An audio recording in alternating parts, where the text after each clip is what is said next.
going.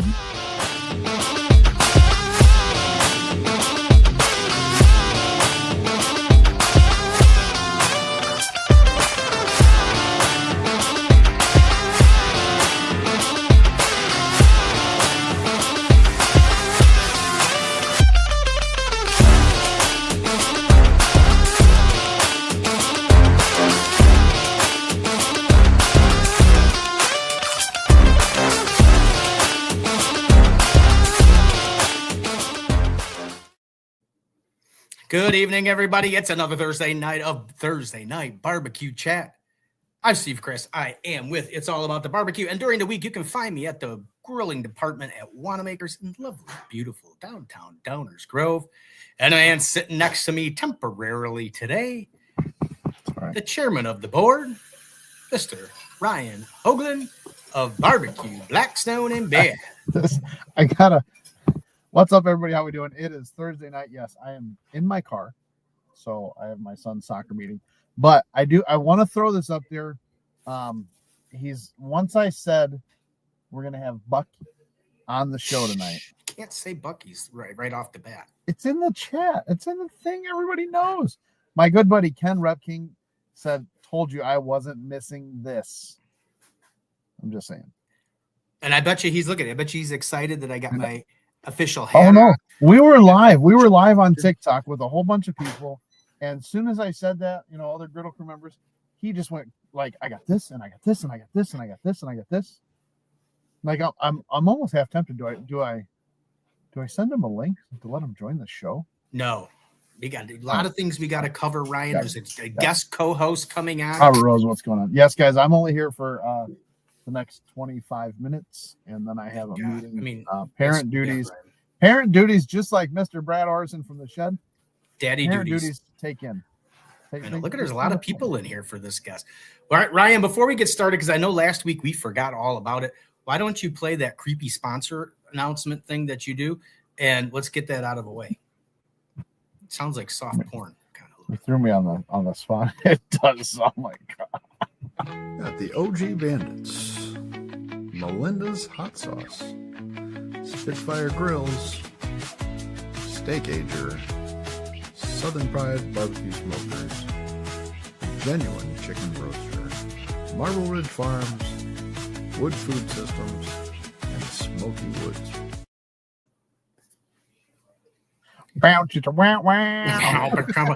All I'm going to tell you, Ryan, is obviously just for you. As you know, the lovely Trisha was sick this weekend, and she is back home. And I've been home since 5 o'clock, and she's done absolutely nothing. And now that the show's starting, she's putt-putting. That's not true. I've been doing stuff all day. She's putt-putting around in her walker, driving me insane, getting all worried and everything. Better watch it. She's going to throw that thing and hit you. Yeah, I didn't get little tennis balls though. But unless Buc-ee's has some. Anyway, Ryan, our guest this week, I am super duper pooper scooper excited. This is an amazing thing because as you can tell, I am a huge fan of Buc-ee's. We stop every single time we go on vacation. Trisha and I. Trisha, boy, you should have seen the first time she went in the Buc-ee's. Is the first time she had ever been anything and experienced anything like that. She was mesmerized. Actually not. She was really in a panic because there was like so many people. It was crowded. But I can tell you one thing. They got the best bathrooms in the whole world. That's all I can tell you. They're my favorite. Well, maybe if I get a sticker or something, or something for my water bottle here. Yeah, well, we'll see. All right. Anyway, so our guest this week, I met him at the shed. I didn't really meet him I just saw him in passing. And it didn't really dawn on to me. My good friend Mike Davis actually got us in touch together because I said, do you know anybody from the famous Buc-ee's place? And he gave me the number and we messaged back and forth. And I said, oh, well, that makes sense why the guy was walking around all weekend at the shed with a beaver outfit on. I didn't quite understand it. I didn't get it at first, but then now I got it. But anyway, so finally, he's probably just came on the show to get me to stop texting him and annoying him about asking me to be on the show. 100%. I'm sure this is probably a mercy show, but that's fine because we're on the countdown to 100. He's number 97, and you couldn't pick a better person to be in that final five. So without any more, I got to say it before he comes on. You ready? Fresh brisket on the board. There it goes down, slicing it all up, dicing it all up. Here it comes out. What's up, guys? What's How up, we doing, Randy? sir? Welcome to the show. Ryan, right now, I can tell you right now, Randy, Ryan right now is like going, why did this meeting have to be today? Right. Because he knows it's going to be a humdinger of a show. I'm sure it will be. It might, might set some records tonight. Because It's I'm sure only a everybody that's watching here, like my good buddy Ken again says, I have all the gear. He was busting out his shot glasses, everything left and right. So Anyway, I got a friend.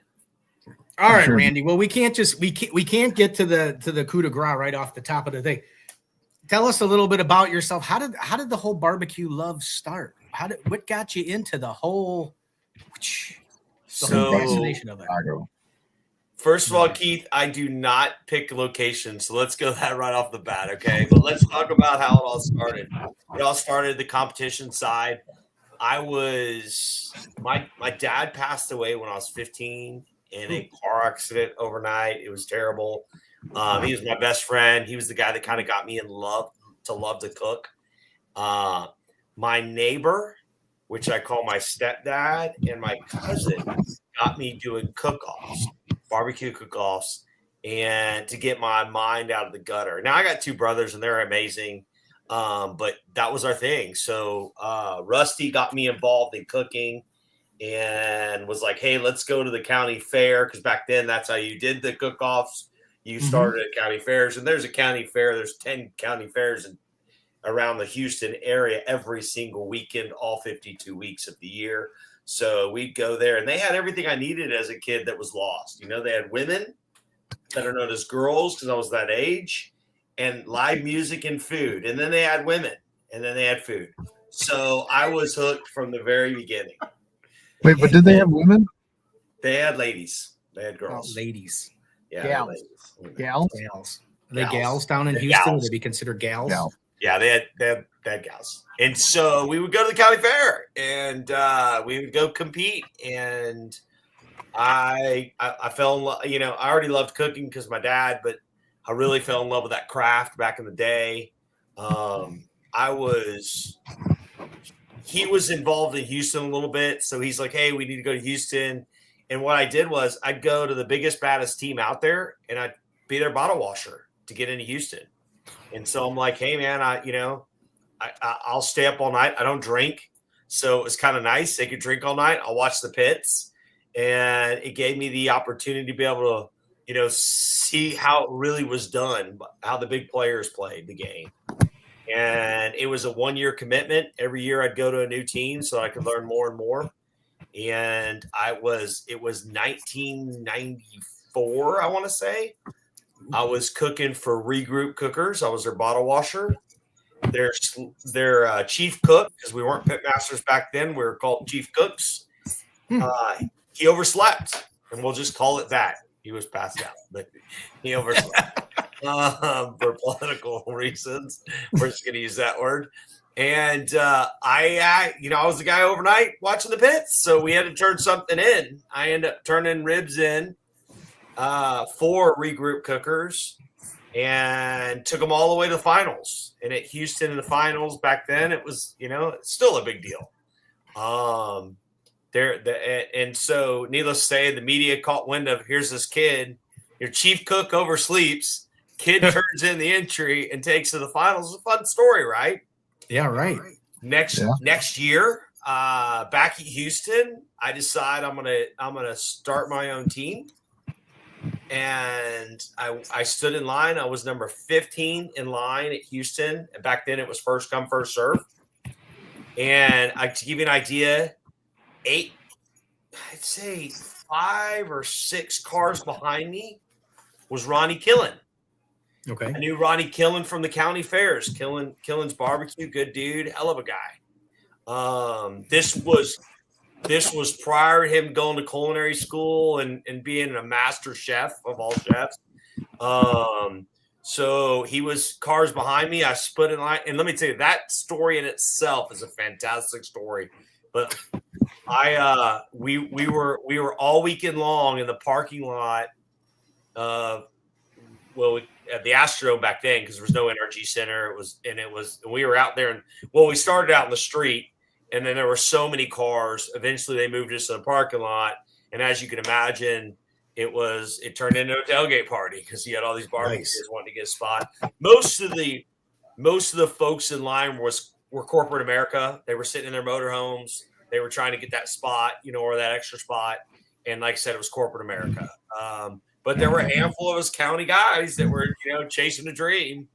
And being number 15th in line, I got a spot. Funny enough, I was going to Blinn College. I couldn't afford it. So I went back to Regroup Cookers and said, hey, I'll be your bottle washer again. I'll be, I'll watch your pits at night. When it comes to competition, I'll cook mine, you cook yours.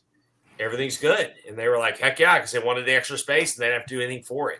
All they had to do is pay the, $300 entry fee at the time, which was a lot of money back then when you're putting yourself through college. Right. So I ended up going back to Houston, and in the very first year, it's 1995, first year out of the gate. I ended up winning overall grand champion. I turned in competition. I was their bottle washer. I turned in ribs. Funny story about that. I won overall grand in first year out of the gate, but it was funny because I was doing what I knew to do. And there was a buddy of mine, God, what was his name? Richard. And he was a big barbecue dude that I knew on the county circuit. And I remember it was mid-morning and my ribs were on, and he was just doing his, and I had nothing else to do. So I go over there and I'm hanging out and I'm kind of watching him do his thing. And he goes to the back of the rib, he flips it over and peels this skin off. I'm like, what is that? And he's like, the membrane. You can't season through the membrane. Now I had won, I had hit the year before, but I was still learning it, right? And I'm looking at him and I'm like, damn, he just peeled that off. And he said, you can't season through. And I'll be darned if I didn't even come close to peeling that off. I didn't even realize it was a thing on the other side of the ribs. So I couldn't get back to my borrow pit at that fast enough. So I go, I'm like, man, I'll be right back. I gotta pee. He's like, oh, no, right here. I mean, I gotta poop, and I don't poop, So he's like, whoa. So I go running back, and I pull my ribs, and they've already been cooking for a while. Yeah. I do a 7-hour rib. It's not normal, and I still do a 7-hour rib, but I remember kind of flipping it over and seeing that skin just right there, looking at me in the face. I'm like, what am I gonna do? So I take my sharpest knife and I start scoring it. Nice. And kind of prettied the top side because I'd flipped it over trying to figure out. I put it back on and put a little more season on it, and it was off the race. Long story short, end up winning overall grand champion with that. Get out. With the membrane on there and everything? Well, I scored it. Yeah. No, I mean it was what is what I did. Like, so it worked. Now you got to realize Houston doesn't have certified judges. You know what I'm saying? Oh. Houston uses people from the community, sponsors, right. And so it's cool because you're not getting that. They're not all reading the same books. They're not all going to the show. They're not all getting in the car together to go to these shows. Like some of those KCBS and some of those folks where those judges are always the same judges. Right. They're always talking about, they all like sweet. They all like, so with Houston, you've got just everyday folks, which is fantastic, which is a little harder to read the book. You know what I'm saying? If you're trying to read your judges, it's a little harder. So I ended up winning overall grand champion that year. A couple years later, I got it again. Wow. This is year 31 for Holy Cow Cookers. This will be our 31st year at Houston. We put on a pretty big show. Yeah. If you don't follow Holy Cow Cookers from like November on, you're missing out because there's really some funny stuff we put out there because we just kind of watch. We show folks how we do cook off in an extreme way. So it's we show it on our formats and have fun doing it.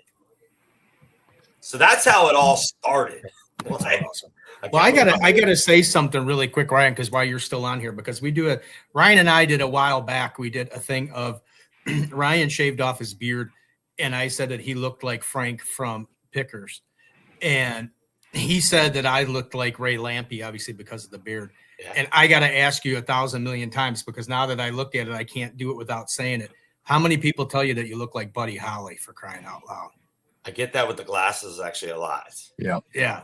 So I was just going to say, so now I had to say it because it's like once it's in my head, I mean, that's the only thing I was thinking when I looked at it, at the glasses. I'm like, dude, the guy looks just like Buddy Holly. So now we got Frank Fritz, we got Ray Lampe, and then we got Buddy Holly. I love me some Ray Lampe. I tell you, I think I was cooking in Jamaica. I want to say it was Rocky Danner's deal when we were in Jamaica. And I didn't know Ray that well at the time. And we were competing, everybody was competing, and they end up calling the scores wrong at the end. Yep. And we were leaving Jamaica like that morning, packed up, ready to go in the lobby, and they showed the scores, and it showed that we won. And they had said Ray won. And needless to say, Ray gave us the trophy. And it was the first time I'd really met Ray. And I was like, it's pretty cool, because he could have been like, he was obviously pretty pissed at the organization, because of course we're swapping trophies, but respectfully, we swapped trophies, and that was one of the first. And what a great guy. I mean, the things definitely happen like that. I know Steve's going to say something, but we had it. I've created the griddle battle, which is a cooking competition all on flat tops, right?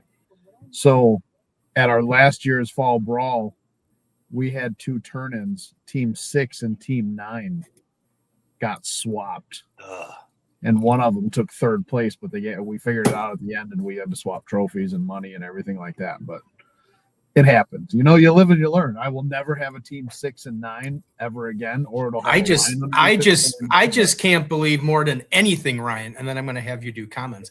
But I can't believe that you're only on for 20 minutes, 25 minutes, and you managed to squeeze the griddle battle in here. Which, by the way, everybody, the griddle battle is a week from Saturday. So if you haven't registered or joined, please get onto the website and sign up, because it is a fun, fantastic experience. And you'll get to meet me, because I will probably be there. And maybe I will be. I got to see how Trisha feels, but maybe Trisha will come with her walker, but we'll see. A week Saturday? The 13th. 9/13. Randy, you're welcome to come up and register and join. You can be Holy Cow Griddlers. It's in Yorkville, Illinois. Yorkville, Illinois. Oh, I'm going to be in Illinois on Tuesday. Funny enough. Next Tuesday? Hold on, let me see. This is my schedule. It's insane. I know your schedule's insane. I'm going to tell everybody right now. I contacted Randy in, what was it, Randy? It had to be like March or something. I mean, it was a while ago, and Randy's just crazy busy. Yeah, no, he's just crazy busy. And then I kind of gave up for a little bit, and then we got close to the 100th show. I'm like, I gotta get him into this before the 100th show countdown, because he's like a rock star to me. But anyway, go ahead and do some comments, Ryan. While he's I know we got Fred Robles coming in here. Says, "What's up, guys? The man, the myth, the legend, Randy Pauly." We got my good buddy Terry White, White House Griddlers. Says, "Good evening." Oren Voss says, "Hey gents, we got Griddles and Vittles with Nick and Jay. They just came out with their own seasoning too. So I saw that. A little Vittle glitter. Get over to Griddles and Vittles and order some rub." Back to Hodge's pro move with the Buc-ee's mug there, Steve. Yeah, right there. Curtis Howard says, "Awesome." Michael Kaplan, 7-hour ribs managed to render a silver skin. Impressive. Nice mug, Steve. Talking about one you're drinking from. Jamie says, "We need Buc-ee's next to the Costco in Yorkville. Bring the brisket to the Ville." Yeah. Getting the Costco. It is good brisket. What's wrong with the griddle battle? Yeah. Griddles and Oh, Griddles. and now here comes everybody jumping to the defense of the griddle battle. Oren- Last year's Oren says champion. you're going to bring Ray Lampy, and Doug comes in and says, "Hey, Randy Pauly, I'm on your griddle team." Look at that. Yeah. You want to be on your griddle team. That's going to be your next thing. It is. The griddle battle. I love me a good griddle. I'm not gonna lie. Where are you gonna be in Chicago? I'm gonna be in Chicago Tuesday, actually. Are you downtown in the No, I'm the southeast. future? I'm going to a.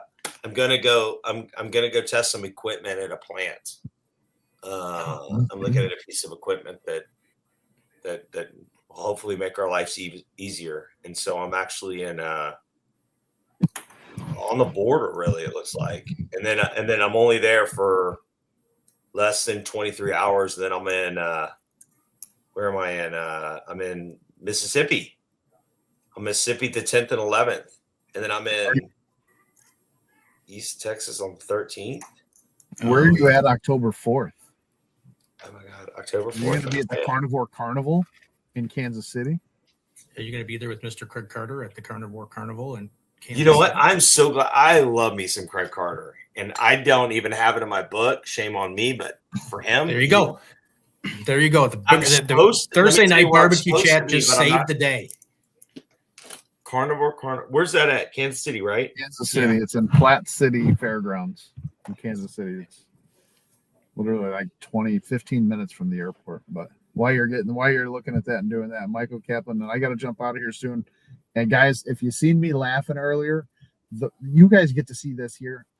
We get to see people jumping in the backstage. Yeah. So we'll bring in our special guest. Michelle, but when she jumped in, I just started laughing. So I wasn't laughing at Randy and his story. But does Buc-ee's have any plans to introduce new items using barbecue like you see on Instagram? We have a brand new item, the brisket burrito, that we just launched 2 months ago. That's phenomenal, and it went straight to the top, right behind our cheesesteak burrito. It's a really good product. I just love your regular brisket sandwich. And I was super well. Before we do that, because I know Ryan's got to jump out, so we can do a smooth transition of power. Let's bring in our guest co-host to take Ryan's place. Before always the better person to be. Before she comes in and takes over, Randy, I apologize, but no matter what, family comes first, and that's what I got to do. So I'm looking forward to the next time. And if you're in Kansas City at the Carnivore Carnival, I will be there because we are doing a griddle battle there, but it's a first responder griddle battle. So let me know if you're going to be there, and we will definitely meet up. And this is what I was laughing about, because this is what I got to see in the green room there, but she's got to turn her microphone on because she doesn't want to be muted. So I just want to say that before she comes in here. So here she is, Michelle Gwynn. There you go. She's got it. She's got the Buc-ee Beaver suit on. And I got a +1. And she's got Miles. And when he's got a Buc-ee's hat on, it's and like Buc-ee mania. I see them all. And man, this is the best thing we've ever found. On the road again. For any barbecue team that's traveling. Oh, this is perfect for us. Hold on, let me find the button. It's on the hand. Yeah, thank you for telling me, buddy. Which hand? No, it's in the belly. It's in the belly. Wait. It's in the belly. On the road again. Can't wait to get on the road again. See what you're missing, Ryan? When you're, I feel bad, but my new mascot. I said I will never give up my family time. So I'm just saying, as far as by flying, you're missing all this great things you get to find down the road. Oh, we're so excited. We're getting a Buc-ee's 10 minutes down the road from our house in Tennessee. Hey, Michelle, what's your little man's name? That's Miles O'Gwen. Hey, Miles, let me tell you what you do when you're at Buc-ee's. When they have all the dancing Buc-ee's deal, you press all the buttons. That's how I know where the presser button is, because every time I'm in a new Buc-ee's, I'll get them all singing at the same time, and the manager's looking at me like I'm just like, kids, would you please leave it alone? I'm like, yeah, that's exactly right. He's chasing the character walking around the store, and I'm hitting all the buttons, and my husband's looking for the burritos. Heck yeah. My goal is to get to a Buc-ee's. I'm going to get to a Buc-ee's. Oh, like this just made my Christmas shopping so much easier because they're building one literally 10 minutes from our house. So we're excited. Well, if you want, Ryan, you can go to the we have the cheap imitation Buc-ee's. I think it's called Wally's. Don't advertise that. down in Pontiac. I mean, it'll get you. Right. It'll be like Buc-ee's training because there's really nothing. I'm not like going to hit the end stream. I'm going to hit leave studio. Sure, you are, Ryan. Well, we Bye, Ryan. Going the wrong way before. Guys, it's been fun. Randy, Yeah, nice Michelle was actually Michelle, a part thanks of the for show phoning in. that you canceled. Yeah. All right, I'm hitting leave studio, so I hope it doesn't kill you. Oh Jesus, We're we gonna might make have it to get happen everybody right back, but we're all waiting with bated breath. Guys, if it shuts down, just come back real quick. I'm out of here. Much love. See y'all later. Bye. I'm just gonna let y'all know You're not that gone I'm barely yet. sitting in this suit Don't hit right end stream. Just leave the studio. It says leave. I'm just gonna close my. Just close your window out, and eventually you'll All go right. away. Because See y'all later. you know how hard it was the last time getting. I know. Bye, y'all. now. Just mute it. Bye. Bye. There. Jesus. It worked. I didn't think he'd ever leave. But But there were anyway. 3. No, but last time he did this, Randy, I'm not even He lying messed to it you. up. He came to do a quick little. It was Sunny, Moody, and Michelle were gonna do like a burger cook thing. Michelle was down in Memphis, and Sunny was in Nashville or wherever she was at. Yeah. And he came in to do like oh hey everybody, just popping in, and then he left and he ended the show. So then I had to go in quickly and recreate a whole new show, send out new invites to everybody, and then restart the whole thing all over again. So now he's absolutely we managed. we did it. But he was absolutely that's why he's always nervous and scared. That I'm he's not gonna gonna end the lie. stream. I'm wearing this size outfit that I'm wearing is my son's, so I'm in a very small medium. Oh yeah, but that's Great. fine. It's classy. You'd pass. I have Yeah, that it's same gonna outfit. peel off later. Well, we were on the way down to vacation. This time we stopped at the one. We go to the one that's just outside Macon, Georgia. I don't know what the name of the town is because I never really know a lot of the towns that they're in. I just know that there's a Buc-ee's there.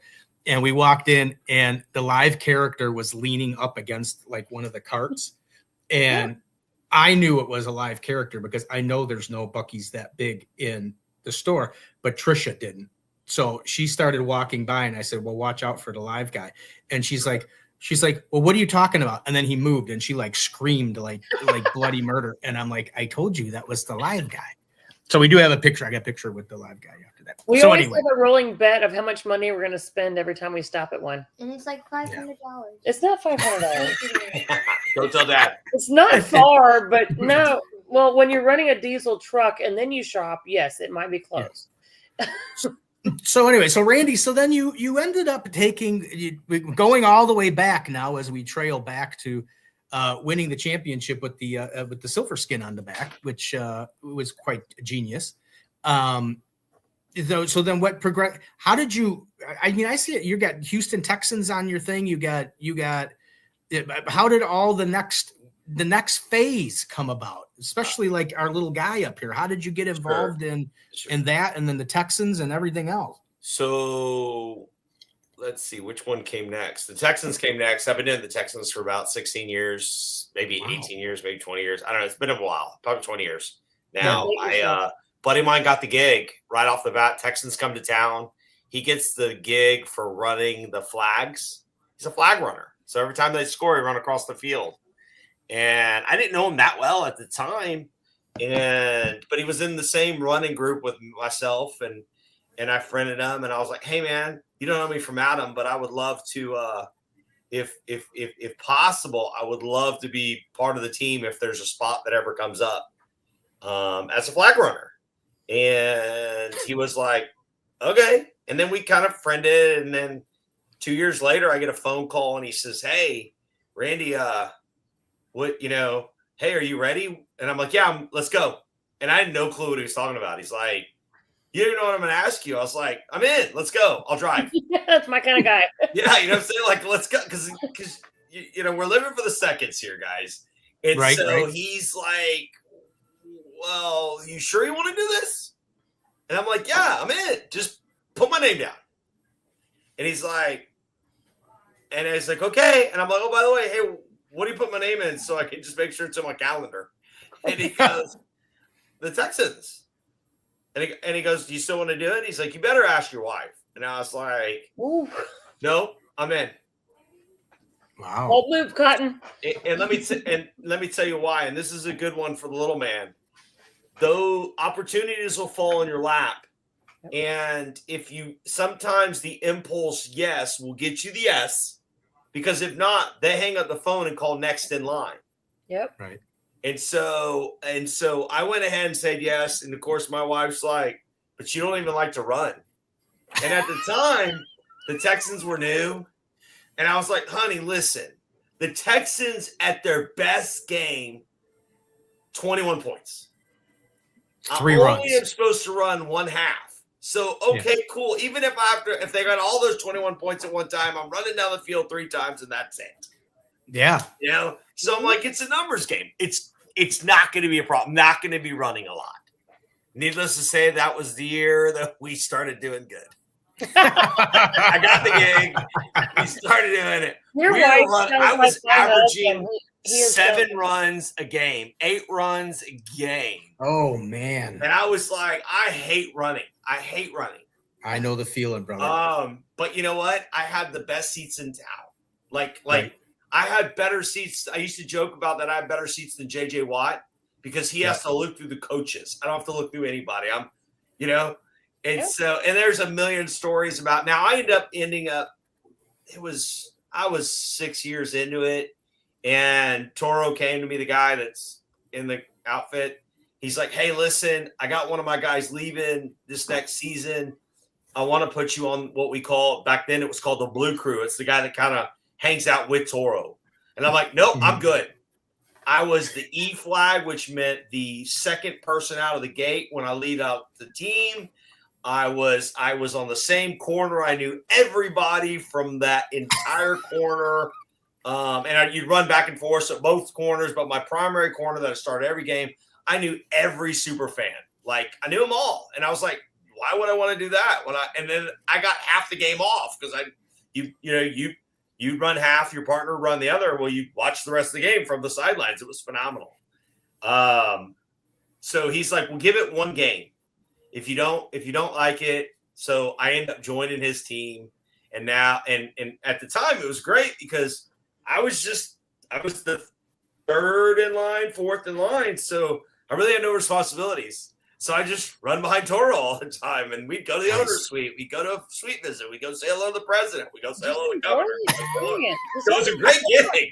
And then I morphed into being the number 1 guy. And then I had the responsibility of don't be late here. Toro, we got to go now. Toro, we got to go now. Toro, we got to go now. To driving him out on the field, to clipping him in if he's going up, to if he's coming down, I unclip him. So it's he's a good dude. We're on to our second Toro that the Texans have owned. So he's Toro 2.0. He's been with the team 10 years now. So it's not that, because it's funny because when the new Toro came on, I was like, okay, I'm going to do one more year. I told my wife I'm going to do one more year, and then I'm done. And so I end up staying. I'm still there, and it's phenomenal, and it's a blessing, and we're still doing crazier things. This year, Toro got inducted into the Hall of Fame. Wow. 3 years ago, we were mascot of the year. So wow. we're and what I love about Toro, the guy behind that, he's not afraid to do things out of the box. We're not just doing the same thing. We're like, hey, how can we do the next thing? How can we do the next thing? And he's all about it. And the team supports us. Like the team's like, y'all just do it. Y'all just go. I got a secret confession. Yes, ma'am. I was the high school mascot. There you go. See? But you're not running still, are you? Please tell me you're not running. You're more just like telling him when to go. Oh, no. Well, everywhere he goes, I go. But you don't. A lot of times we're driving the forward. There's still a lot of running. But because we're running all over the stadium. We're crowd surfing. We're everywhere. Jesus. And there's only one Toro, so it's not like, hey, some organizations have 7 of those mascots, 5 of those mascots, 3 of those mascots. So there's one here, there's one here, there's one here. No, we're if you see a stun, it's Toro. Wow. No wonder why you're in such good shape then. No, I will tell you when I was the mascot in high school, I was in Southern California, like very Southern California. And I had to strap ice packs to my body during football season so I didn't dehydrate in that costume. We were Tigers, so I wore a full body, head, helmet, everything. and you had to like pre-hydrate just like the football team, and then still have the ice pack strapped to your body. I was wearing very minimal clothing while with ice packs on there just so I didn't dehydrate and get heat stroke in that outfit. And people's job was to look out for me for that. So that's, I'm sure Toro has the same thing for hydration squad and making sure his physical health is good for that. That's one job that people don't really think about, that physical health and heat stroke and stuff like that can be a factor with, because you are in a costume that's with a full head and everything like that. It's a lot of fun. Not going to get me wrong, but it's a lot of work and it's a lot of protection of your own body and your physical health. 100%. Well, I can tell. People probably don't remember the show, but Michelle was an actual wrestler, so she was well conditioned to be a tiger because she was I was the first female wrestler on the wrestling team in my high school too. In addition to being the female mascot too. So then, okay, so now you're in charge of the Toro at the Houston thing. So how did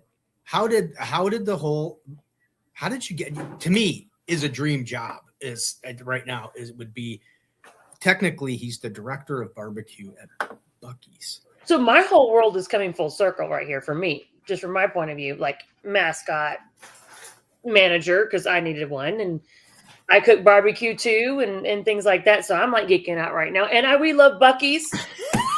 So obviously with our outfits, so I'm coming fangirl hard. Yeah, I want to. So just tell me how your circle came. I want to hear how it started. Sure. Yeah. So 9 years ago, the owners wanted to bring competition barber to the consumer, and so at the time I don't know. Of course, I loved Buc-ee's, right? You know, you stop there for jerky and clean restrooms and cheap gas at the time. We had a ranch in Wichita Falls, so the Madisonville was the one.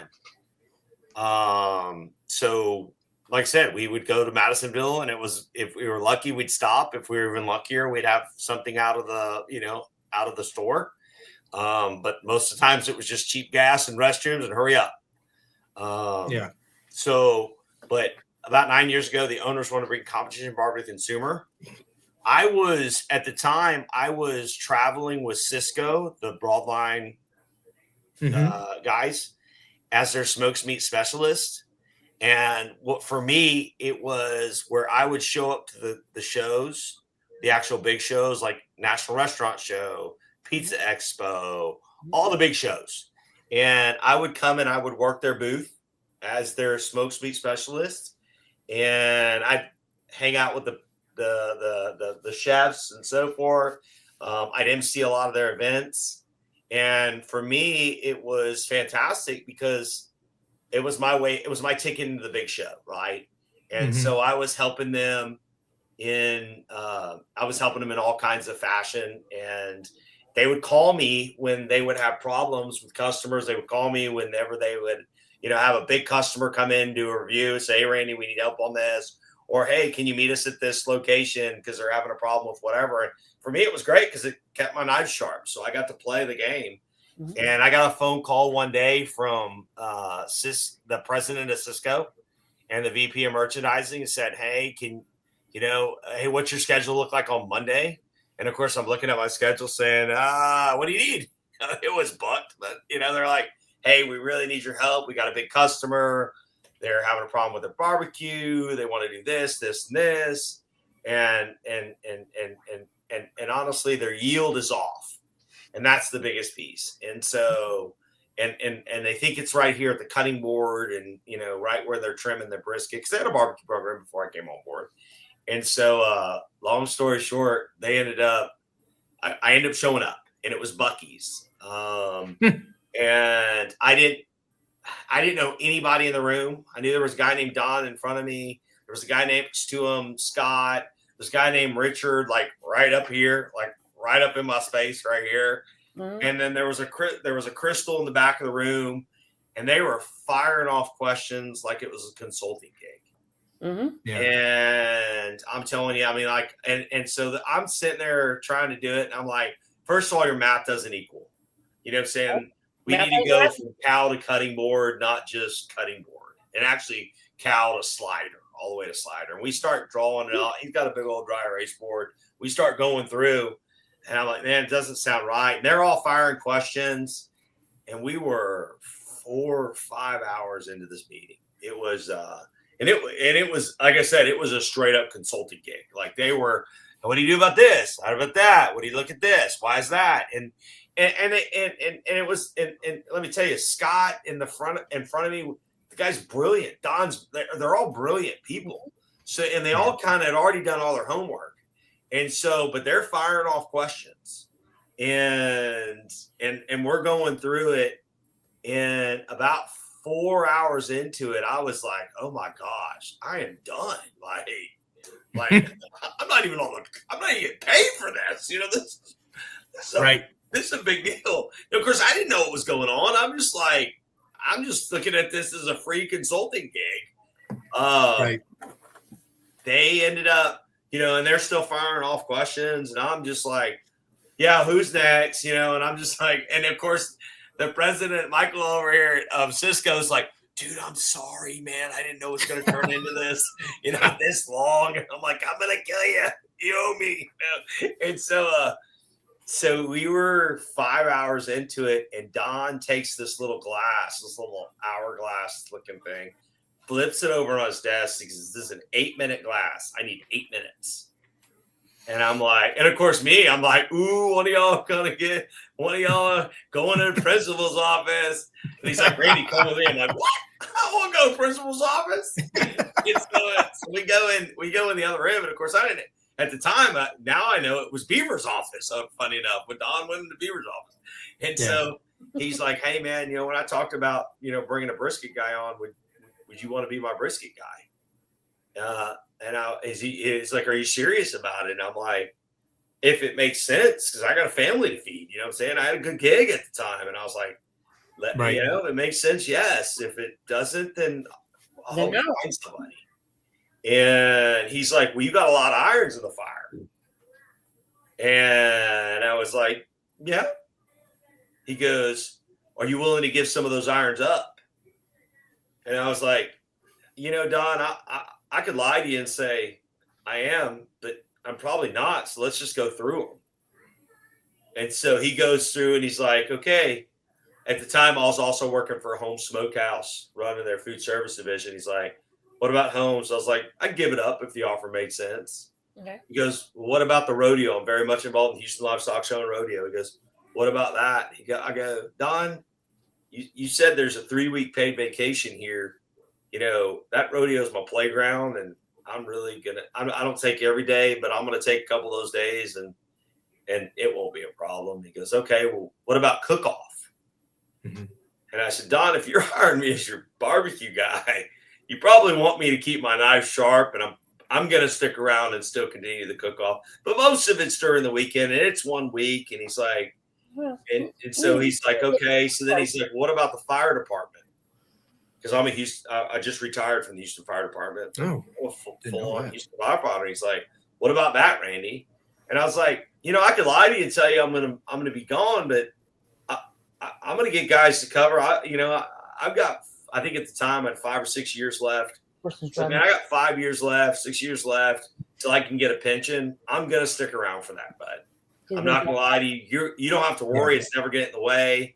He goes, well, what if we're opening up a store during that time? I said, you know what? I'll be at the store opening. I got 20 something years of not taking a day off, plenty of bank, and so he said, okay, I can respect that. And then we just, like I said, we went through the different things. And then he said, okay. And we went back in the other room, and we just went back to the consulting gig. Nothing else of it. So we just kept going. And we finished a couple hours later. And we, like I said, we had talked about all kinds of things. And I told him, because I was involved with homes, I was selling turkey legs and sausage on the sticks I had like 80-something% of the business at the Houston Rodeo. And I said, listen, because this call was in December, and I said, man, we're right up to it. I got a lot of friends that buy a lot of product from me, and I'm just not that guy. I'm not going to just cut them and just jump on board. I said, so I'm going to finish this out. If it's still available, it's still available, but I'm just going to finish this. Like, okay, call me after March and we'll see if it still works out. And I called him in March, and he picked up the phone and was like, come see me. And I came in that day, and he was like, and it was funny because back then we were at Houston Cook-Off. You had to pick one of the proteins. You couldn't cook all of them. So, and I was a rib guy. I was always cooking ribs because I was really successful with ribs. So I always chased ribs. That year I was like, man, I better cook, brisket.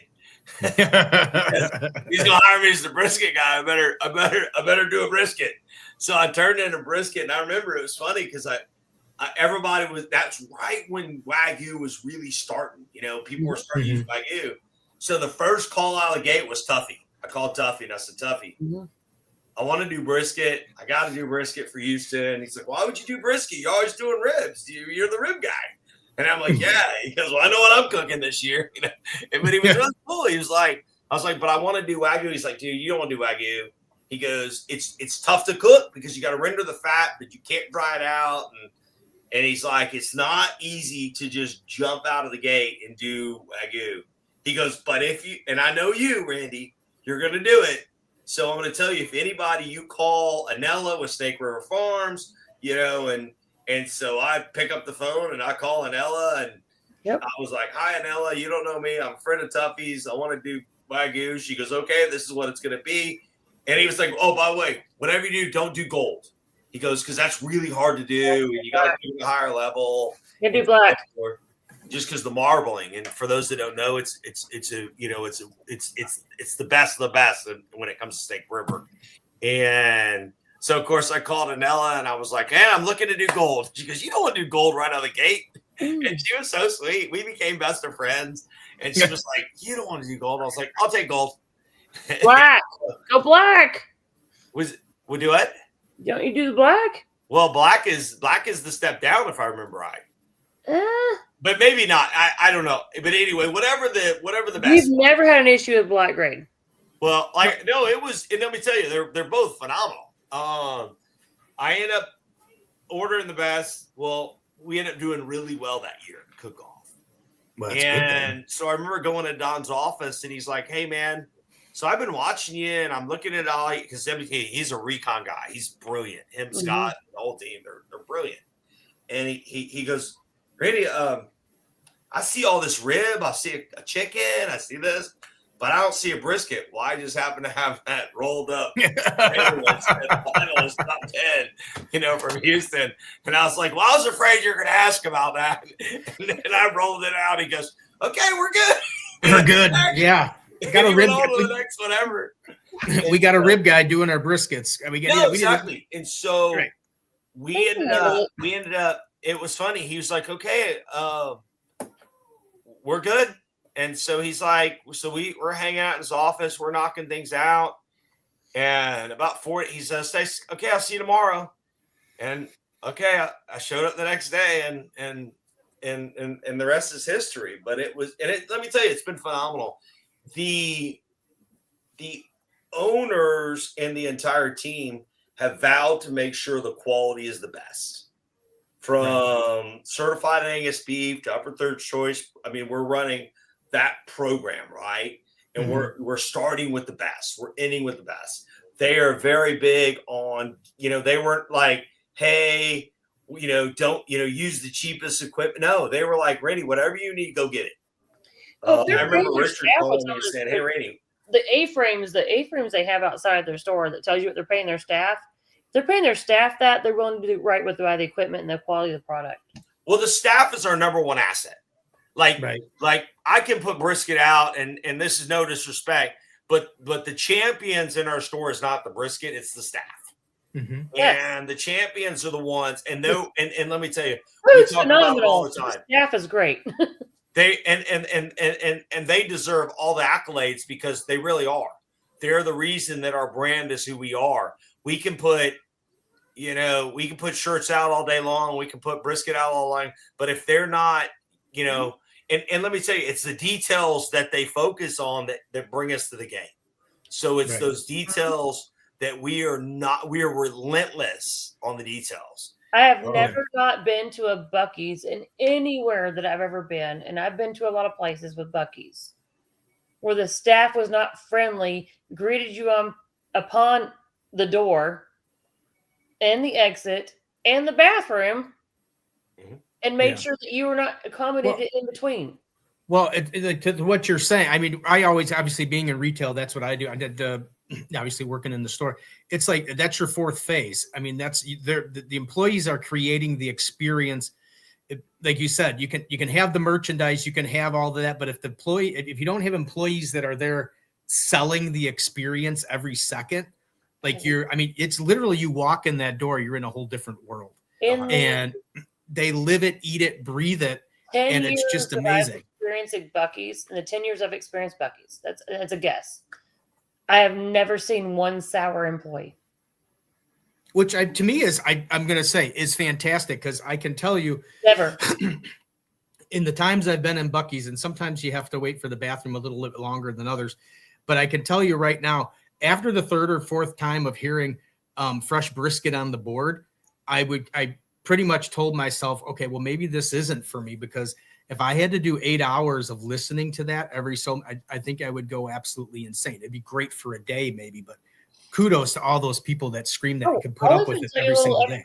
One up, like, so when we are traveling for World Steak and World Food as competitors, sometimes when we're a Buc-ee's en route, and I'm probably not the only team that does this, but we will go look through the merchandise, especially the cast iron area, because I'm a live fire category person. I need cast iron. Yeah.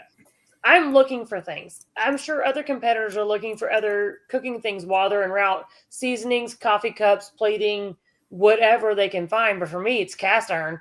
And you guys have a great Lodge or whatever brand that you have there for items. For me, as a last minute, as I'm going into an event going, oh crap, I don't have time to go find a Lodge store in whatever city I'm about to be in.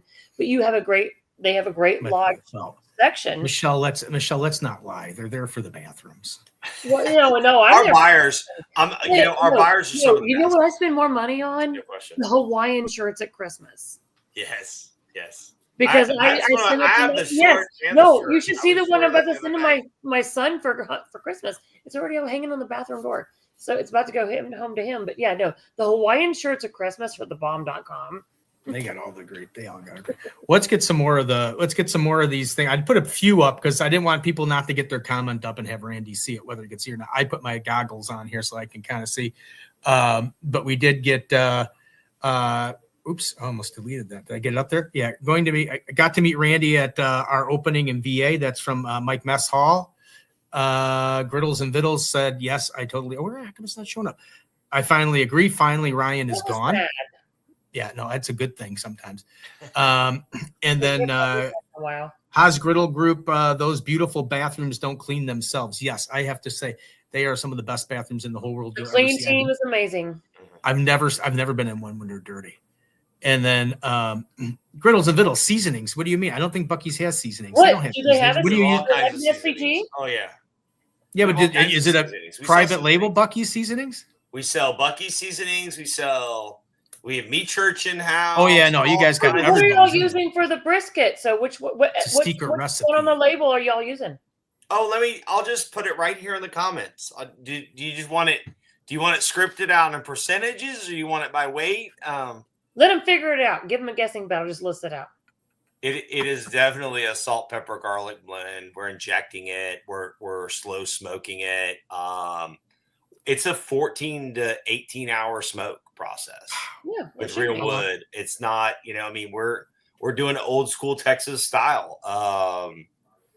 And where are the everything hard, where like are you smoking coarse ground peppers. Oh yeah, no, you have to have coarse ground pepper. You know what I'm saying? Like it's brisket. Yeah, it's brisket. We got 16 on our smoker right now. Well, where's now? Wait, what's tomorrow? What? Friday. I know. Why are you cooking? Why do you got so many briskets for tomorrow? And all I need is an address. I love good brisket. Sam's Club. She's got. Are you doing a Sam's Club demo? I got Sam's Club demos. She's a Sam's Club meat master or whatever they called it. What do they call We're that? free smoking meats for Sam's Club demos. Yeah, I love it. Which Sam's Club? The Memphis area. Okay. Yeah. Well, where are all the smokers for all these briskets at Buc-ee's that you guys cook them? Because I never. We smoke at one location. I send it out every day. That way I can keep an eye on it. Is it one location for all the stores? That if not, it would be the most inconsistent program out there. Well, how do you get it from state to I state? totally understand that, but how big is this facility? It's big. I bet it is. Well, I can imagine it is, but how do you get them to all the I know different how much states? crap you're putting out of each location. Trucks are easy. Trucks are it's the easiest piece of the pie, you know. Oh, and then I got on Instagram. So is that a Texas location? Todd Bullock says, Randy, finally. And Mr. Todd Bullock says, I love Todd. I like Todd. Hey, Todd. His wife's amazing. They're good people. We met at Memphis in May. He was rubbing his wife's feet, and I sat down in the chair, didn't know who he was.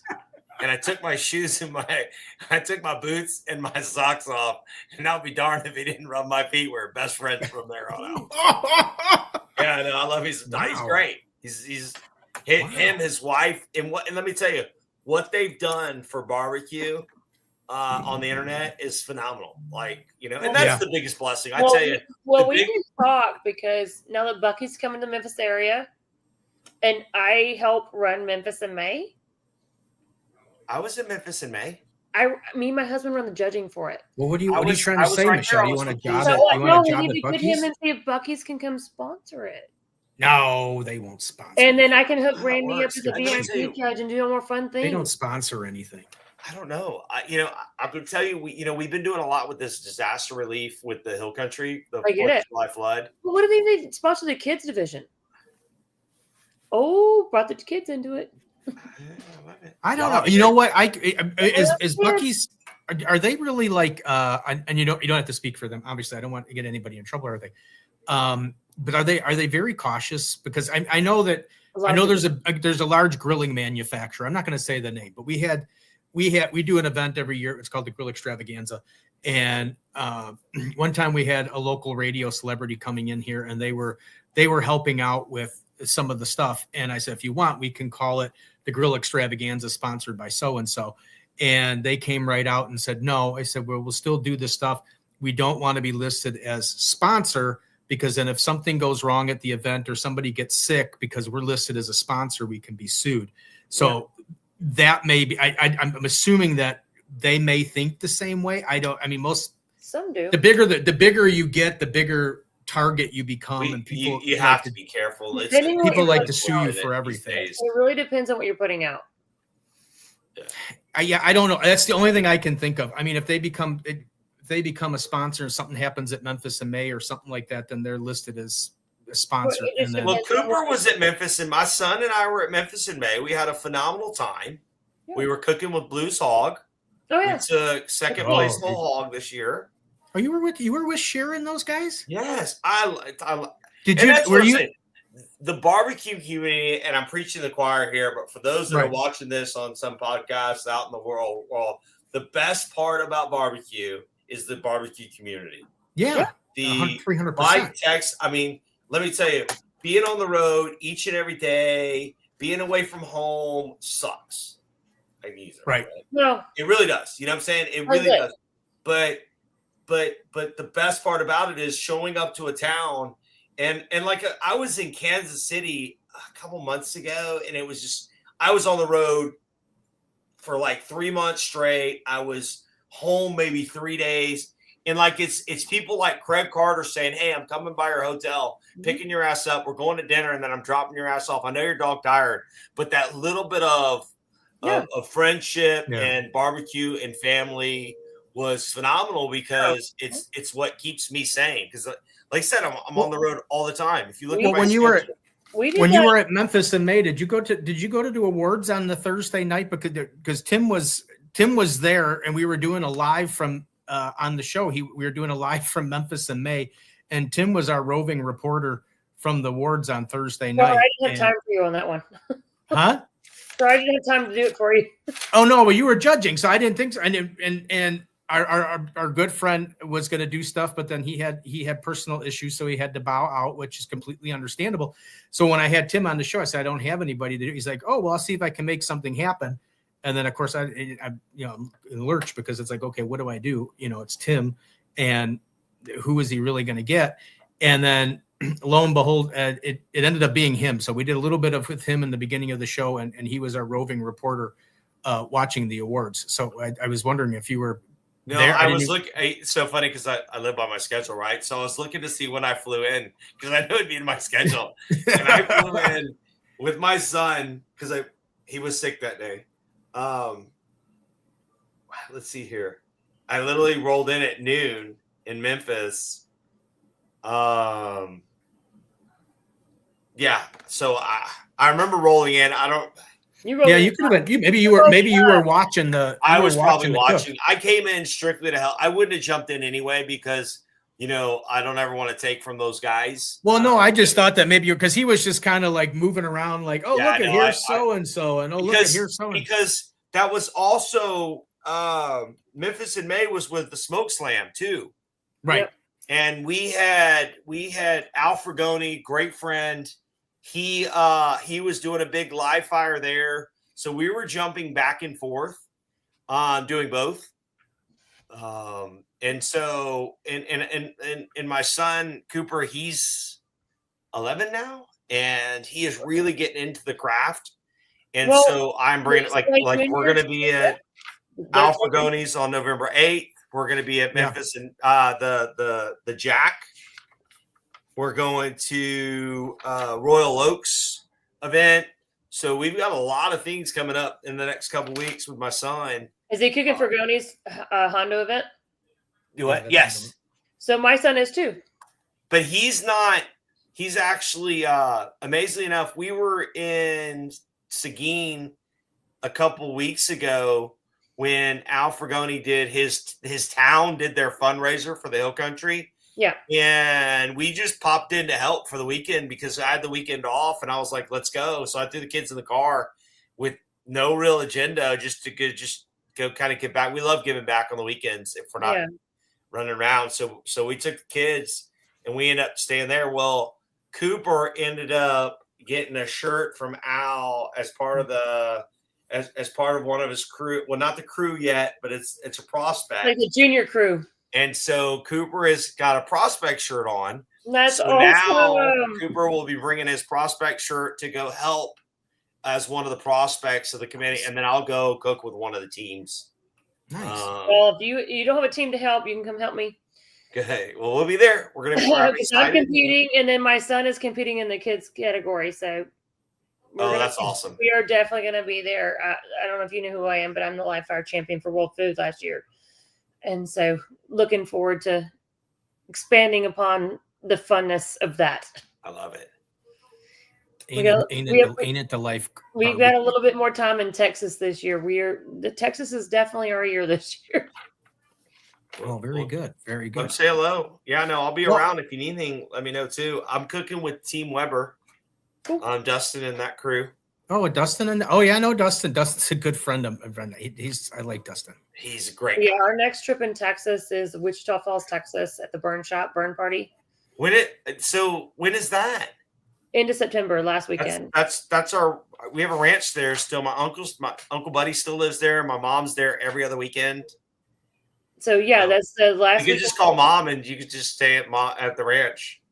We got an Airbnb, but they gave me a fire table, so I felt the need to come and help do their burn shop block party and cook all the steaks for them. So there is a VIP dinner with a lot of steaks being cooked. So if you know, and what weekend is that? Let me put my calendar up. I'm the only one that doesn't have a calendar. It's September 26th and 27th. Oh, I'm on a horse. Out of all the things you could have said, that's awesome. No, I'm a vaquero, so I'll be a week on a horse. That's fine, but anybody you don't know that's on a horse, send them that way. No. And then certified Angus beef conferences right before that in Austin. But I get on a horse Friday, the 26th. I tell people all the time, if I don't answer my phone because my hand's up a chicken. Wow. Well, Mr. Andrew P. Johnson says that I am Randy's #1 fan. So he's a heck of a guy. At least he knows He's who a heck he of a is. guy. I guess I could tell you who he is because it's public now, but that's Toro. Oh, it's Toro. okay. Yeah, because he No just wrote wonder a book, so it's actually public. But Oh. yeah, that's Toro. That's Toro. And then, of Yes, course, I don't know if you he saw it, wears the but outfit. Jamie Hi, Jamie Cooley's in here too. He says, Hey, Mom." Jamie. Hey, Jamie. Yeah, I know. It's So that dude wears the outfit and that guy wears. it out. Let me tell you, he was in grade school in Kansas City, and the Kansas City chief, Mhm. their mascot, comes to his school. He puts the head on and says, "I want to do this." And that guy that gave him the head, he just retired this year. Oh wow. Nice. But beautiful full circle story. Actually, Toro put out a book, a kid's book, really good book, really good read. Nice. Talking a little bit about that. So, And and good actually, friend, while we're talking about books, I don't regret any of my days of being a mascot. I had so much fun being in character, encouraging the kids. It was just, I grew up in Southern California, so it was hot as crap. So I had to strap the body bags on to keep myself cooled down. Buc-ee even wrote a book. Buc-ee goes to Buc-ee school. wrote a book. Our good friend Maybe I should write a Little book. Gringa says hi to everybody. She's too. great. Oh, Man, so like, don't we get were me in- started on that. Little Gringa and my son are competing together at World Food Junior. Yeah. Little They are- Gringa they are and my teammates at son Buc-ee cooked in New Junior. York. We just popped in on New York Father's Day weekend, and we just happened to be there checking out New York and found out about the festival going on. Slide over there because my wife said, "Hey, what do you want to do?" When I woke up Father's Day, I go, "Well, I kind of want to go to this barbecue festival." She goes, "Okay, I'm taking your daughter to the museums. We'll see you later." And we went over there, and Little Gringa shared the grill with my son, and he got to play around with that whole team. And she's very talented. And I tell you, the future of barbecue is so bright with folks like her. And Yes. I mean, there's Herself and my son cooked last year at World Food Junior Division. There was 25 teams competing. They were the youngest combination team, I think. She was 13, he was 9 at the time, and they were competing against kids in high school and culinary school. Some were 19 years old, but they took 4th place out of 25. With him being 9 and her being 13, they only practiced once together leading up to that, but they zoomed and they worked together, but they worked together so well. We're very excited about see what they're going to turn out this year. I am looking forward to meeting your son November 8th in Yeah. Hondo, Texas, We will because be at that's Hondo, yeah, because he's competing there. yeah, so it'll be fun. But like seeing what this future brings in this next generation of Q coming through. And let me tell you, yes, they have the advantage because they can actually pull up one of these and say, "Hey, let me figure out all it works." Where we had to go to county fairs to go learn the craft. But let me tell you, it doesn't make it any easier because everybody has access to these now. Yeah, Little Gringo was Yes, saying. we are, Little Gringo. We are coming for the win this She time. said in high school, kids beat us. We're coming to win this time. Yes. Exactly. We beat high school kids too, so keep that in mind. Y'all are 4th overall. Yeah. I think Ray's got a little mean streak in her when it comes to competing, though. So I think her and Miles are gonna kick some butt. I think. Well, they're both of them together are very competitive, but they're also very smart and analytical. So Yeah. that's where people don't underestimate those two. No. So I'm still processing this whole conversation that we had a little while back. I'm still quite amazed that all the briskets made in one location. Me too. You're and obviously no top secrets if there's top secrets. Well, that's no different than Walmart or Sam's. What time do you start cooking these things to be able to get them? You don't stop. What do you Steve. mean? You don't stop. 24/7. You You're cooking them 24/7. Yeah, I mean, hello. Yeah, I mean, You Well, don't yeah, I mean, I guess stop. you're right. I mean, but I don't know. I don't know if they stop cooking brisket. 3 I don't know if they a.m. stop serving. 3 a.m. No, when you those walk into suckers just Buc-ee's. keep going. When you walk into Buc-ee's at 3 a.m., you hear fresh brisket on the board. That's a fresh brisket on the board. Well, I know, but see, here's the thing. And now I obviously, like I said, No, I'm but gonna go from But ignorance. how does fresh brisket get on the board from where it's being cooked off site? Well, no, but my whole thing was I didn't know that. I thought at That's some the point caterer and me asking. I thought they stopped cooking, like serving food, like at some point. I didn't realize they cooked it. Like You're worth it. You're worth it. We stay up all night for you just in case you show up. No, I mean, I get it. But yeah, I mean, I get it. Because I would be kind of mad if I was driving in an emergency stop and I needed a brisket sandwich to survive, which I mean, any normal American Let's person. go back to they're all cooked at one location. And then they just truck them out. Yeah, but it's not staying Michelle, hot. It's not being Michelle. hot. They're in warmers. Michelle. I know. He don't. They're in giant It's really Cambros. good. Okay. I know. He don't. I know I don't. I do this for a living. Look at the two of them making fun of me. They're both laughing at me. I'm not laughing. I'm laughing at Michelle trying to dig for more. Hey, I just need to No, know the I don't want. secrets. Honestly, I don't. Hey, want you to Randy, say- is that the recipe? No, that's my diploma I guy. Sorry, don't it's not want the you to recipe. say. Go ahead. We can admit this off record later. Little Gringa says, she says, I'm down the road. I can help you with Mr. Randy. So We're I'm gonna. assuming Hey, that- little The Gringo, same you come. thing everybody else is doing. Go ahead and just book Houston Cook Off. Come play with us. Bring the And then folks. Ryan- I'm Great assuming- people. I'm assuming Ryan's too scared to come back into the video. So he's just commenting as barbecue, Blackstone, and beer. He loved the fact that you were all laughing at me, and he said he loved it. Well, I mean, Well, I would love to. well, go so anyway, so now go back to your thing because I'm gonna speak for Let's go the. back to Rodeo Houston. I need some team members, Michelle. You said you're great at catering, right? Let me tell you the That's date. what I do for a living. February 26th. Well, it's There you really go. Wednesday, the 25th. Well, tell Joey Machado not To to. March 1st. The pay is nothing. It is We know great. what it is because Brandon went and worked with Mark Lambert one year. Oh yeah. Well, Mark Lambert's right across from me at Texas Social. You probably met my husband. I just didn't get to go that year. Probably so, but you come on over to Holy Cow. It's a different. We have a pizzeria. We have an ice cream parlor. We have an espresso bar. Oh, We do cook off in a crazy fashion. We have a nacho bar. oh, We put cookies out all night long where you can just go get a warm cookie and go over the ice cream parlor, put some ice cream on it and all the toppings. You saying ice cream? Ice cream. Bluebell ice barbecue, cream. barbecue, ice cream, and cookies. Is there anything better in the Well, world? we have a Let me full tell you about the pizzeria. barbecue ice cream we made for hard truth. Pizzeria. So we made a peanut butter. Shit, give me a minute. Sorry for language. We had to do for Hard Truth Distillery. We had to pair their peanut butter whiskey. So it was a peanut butter whiskey ice cream with a peanut butter brittle bourbon cream. And we cheated on the peanut brittle for the crushed topping. And we bought the peanut brittle from Buc-ee's. There you go.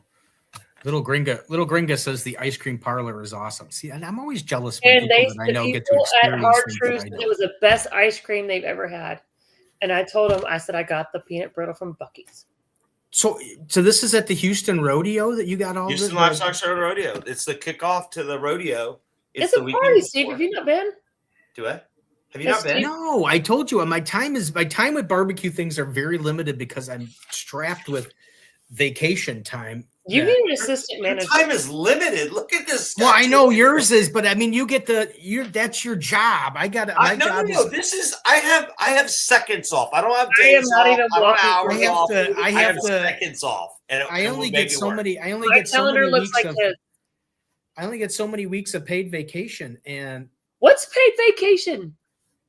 well, that's your problem. Well, you're getting paid while you do your stuff. This is. I don't get paid if I take a day off. Well, I do if you get paid. Do you, Randy? I wish. I wish. Someone's got to pay the I want to bills be when a they do. YouTuber. I want to be a barbecue YouTuber. So if folks, if y'all know how, will y'all teach me how to do that so I can Malcolm Reed. You're speaking to the wrong person because I mean Ryan and I've been doing this now for 97 shows, and I had a show before this, and I'm still working. So Shoot, I'll be honest. If I can do TV interviews for like getting on shows like Food Network, like I do here with y'all, I'd be on every show ever. I have more fun here than I do those. Well, I'm waiting for like someone like Food Network to pick us up just as like Oh, they won't even pick me up. I'm well, I boring. mean, I can't be picked up. I'm married. Oh, Well, I am too, but I'm still boring. anyway. So yeah, Randy, you said you're coming to Chicago next Tuesday. If you have time and you're somewhat near, I mean, we're kind of western suburbs, but if you have time at a certain time or whatever, just give a text and we'll find a way to meet up or do something. I love that. I mean, I know you're only there for a short period of time. Going back to what is it, September, right? September. Yeah, And you then said, September of this year or next year? I'm actually going to be back in Chicago on the 21st and 22nd of September of this year. Where are you gonna be on that?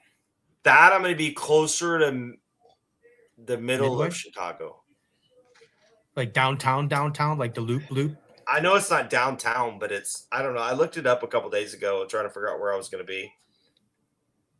I'll be Atlanta. I'll be at 2 weeks. I'll be in Atlanta. Then I'll be in Austin. But yeah, let me know the Chicago if you're somewhere near, or let me know where you're going to be in Chicago or whatever, and then I can see if it's worth a trip to meet up and get some food or something. Sure. Y'all have plenty of food to eat up there. Trust me. Do you want to? I ate enough of it. You want to? Hey, Randy, we could go. You want to go? You want to go spy on Wally's? I don't even know who that is. Well, it's a knockoff of Buc-ee's. You know what I love about people like that? I talk about this all the time. I don't worry about them. No, I know, but do you want to just? You know what I'm saying? Like, because I can't fix them. I'm not gonna. But I mean, we can fix us. Well, I know that. I mean, you know that there's always gonna, once you become really big, there's like. But I mean, we could walk in with like all of our Buc-ee stuff. No, I can't. You can. I can't. Well, I know, but I can, and you could just walk in. I'm kind of the face. You could walk in you could just walk in as Randy Pauly, and I could walk in with this hat on and the shirt and my other Buc-ee shirt on, and we could just like kind of like, oh, you know. You can bring a blanket too if you really need a cape. So my brother has a restaurant called KP's Kitchen. He's known for his burger. Yeah. And his burger is from Ashaval. Oh, Ashaval. So he was eating there one day. He ends up talking to whoever's running the place. Mm-hmm. And they're like, well, we'll show you as long as you don't put a KP's Kitchen here. And he's like, and I'll be darned if they didn't take him to the back and show him every bit of how they do that burger. And funny enough, KP does a phenomenal burger, and he gives all the glory to those guys because they kind of taught him how to make the best burger. And his burger, Ashaval, I have never, only because I've been on the show or watched the show, which most people haven't. I don't really like going into the city, but Ashaval is one of the best burger places in the country, and it's supposed to be super good, and it's getting like really like this close that I may actually go down there to try it because that's where we need to go. Forget Wally's. Let's go. It's not that far. I just no, and it has nothing to do with the fact that it may be like the next military encampment, but it has nothing to do with the crime that I don't like to go down there because there's only crime in certain areas. It isn't that bad. But there's only two neighborhoods usually that have lots of crime, but the other ones are kind of scattered. And it's just how crowded it is. I can't stand it. I just can't. There's no place to park. It's all like congested. It just drives me nuts. So I don't have the patience for it, I guess. But otherwise, it's, as you said, it's gorgeous down there. I used to go to the National Restaurant Show. That's down at McCormick Place. And then we'd run around because there's all those after parties all around the city. Yeah. We were just there for the 4th of July, and the only contention we had was because the NASCAR race was there. Yeah, no, I mean, it downtown, it gets such a bad rap, and the city's actually gorgeous. Like I said, there's really only two really bad areas. It's the same thing with Memphis too. But everybody's got every city's got it. So it's just I got shot two spots that everybody complains about. We don't need mass containment for 2 spots. Yeah. So that's enough. My 2 cents. That's our 2 cents on politics for today. anyway, but yeah, no, if you you might. I mean, if you Hey, want, I'm going to be in your neighborhood, Michelle. When you coming? Heath Ryle's birthday party, Christmas holiday. Heath He hasn't Riles. booked me yet. He needs to call me. Well, maybe there's a reason he hasn't called you. I don't know. No, he usually asks us to cook it. Oh, well, see, then you'll see Mr. Randy Pauly. There we go. I mean, I don't have the date He yet, but my either wife- calls us all to right. cook it or he wants us to be there to enjoy it. So Yeah, no, I haven't put it in my book because I remember my wife bringing it. He usually calls us to be there. Yeah, she's When near. is he actually gonna go? You got a lot of people in that. Are you in? Do you live over there where they live? Yeah, so I'm in the area where Heath, Boris Night Out, Sweet Swine of Mine, like all the trifecta, the quad multifecta. Heck, I was talking to Alan this afternoon. He was on a boat fishing. Yeah, because they're in Pensacola about to do a damn contest in damn Florida. Is that what they're doing? Look at this. Yes, there's a Pensacola contest This this is week. what he sent me today. Yeah, they're all on a boat, the whole squad. Yeah. Well. It's the winningest county in barbecue in the country. Well, no, it's unbelievable. Tri-County. It's really Tri-County. It's unbelievable how much talent's in that area. Oh no, yeah. Malcolm, I mean, they're all there. So you to say you want to be the best barbecue person in the Memphis area, you have Good luck. You have your work cut out for you out here Yeah. because of what's already here, what's already established between Melissa Cookson, John David Wheeler, Mark Lambert, Boar's Night Out, Mark West. If you don't even remember 10 Bones Barbecue, I've been doing this 20 some odd years, so I know all these names. The ones that have been here, some of them are retired, some of them have not. They're still here. Yeah. And they're all doing their thing that they normally do, reinvesting their interest, reinvesting their talent, reinvesting their recipes into new people, which needs to be done because we all know there's an attrition issue with barbecue. Melissa's got a event coming up on the 27th. That is her junior barbecue league. Yeah. Good shoot. Little Gringo will be up here doing that, defending her title. Savannah Bananas will be playing in Houston. They were just up here in Chicago. I will be in Wichita Falls, Texas that weekend.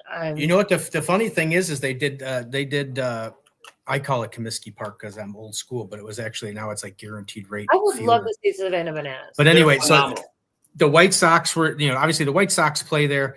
Obviously I'm a Cubs fan, so it doesn't really matter. But they can't sell anything. The Savannah Bananas came in there. I think they had like 80,000 people in the they sold the stadium out. It was unbelievable. I don't think I've ever seen the stadium full, even when the White Sox won the World Series. Even little Gringa says I've been wanting to see the Savannah Bananas. Jesse Cole, I met Jesse Cole years ago, and his stories like mine, where it was like smoke and mirrors at the beginning and creating, something with nothing. And what a great story! What a great guy. I just know the story, right? I don't know him personally, but I got to get him on. But I can tell you, I'm gonna try and get the him. time I got to spend with him was phenomenal. Great. He gave me his number. He's like, "Here's my number," because I was trying. Like a couple of years ago, they came in town, and I was like, "Man, you should go right in the middle of rodeo." And I was like, "Dude, you need to call me. Let me show you your first rodeo. It's like that will be my first rodeo." It didn't work out because, of course, they're busy, right? They put on a heck of a production, and they were still building the brand at the time. And still, but my goal is to still get him and his crew out to a good rodeo at Houston. But what a great guy! What a great story! And let me tell you, if you have not been to a Savannah Bananas game, it is unbelievable. It's the best value in town. Well, I don't know if I can get you out to my contest, but we have one the following weekend after the Junior Barbecue League. It's the first week in October. And we have a 63 barbecue team contest before the SCA. Wow. So we have 63 MBN teams, whole hog, pork, pulled pork and ribs competing against each other. The counts are still interchangeable. As of right now, we're at 15 whole hogs. I think 16. No, sir. I got to get my math right on that. On the pulled pork and the I think it's like 40 something and 50 something on the pork and the ribs because I'm tired. I've been working today. But we have a lot of teams competing. Plus, we have the SCA, and all of our ancillaries are being run through SCA, so those people can get golden tickets to the SCA Worlds and to the World Food Championships. That's awesome. And when is that? The World's coming up. It's That's it. Yeah, So November World something. Food Championships is the middle of October, so that's October 14th to the 17th. But our event is October 3rd and 4th. So October 3rd is our, whatever you want to call it, super ancillary event, because we have 8 ancillaries plus a steak and a kids competition. And when is that? October 3rd. It's the same weekend as Craig Carter's. Look at Randy updating the schedule on the fly. I am. Dude. Everything goes. Unfortunately, it is the same weekend as Craig Carter's event. I mean, me and him know. Oh, well, that's all right. That's a tough one too, because I was going to take the Texas State Fair is that weekend. That's the one weekend I had off. The other day I booked the Texas State Fair because their fair food is. I'm a foodie too. I'd rather go eat the corn dog. So I'll go chase a fair to just go check out all the food, and I will. No, we knew when the dates happened that it was not ideal for us to be against each other, but there was no choice when World Food changed their dates. Well, look at November 8th of all things. You have when the Royal and the damn Hondo thing happened. You have Hondo, but you also have the American Royal. You have Puerto Vallarta's doing their championships. You've got there were so many events.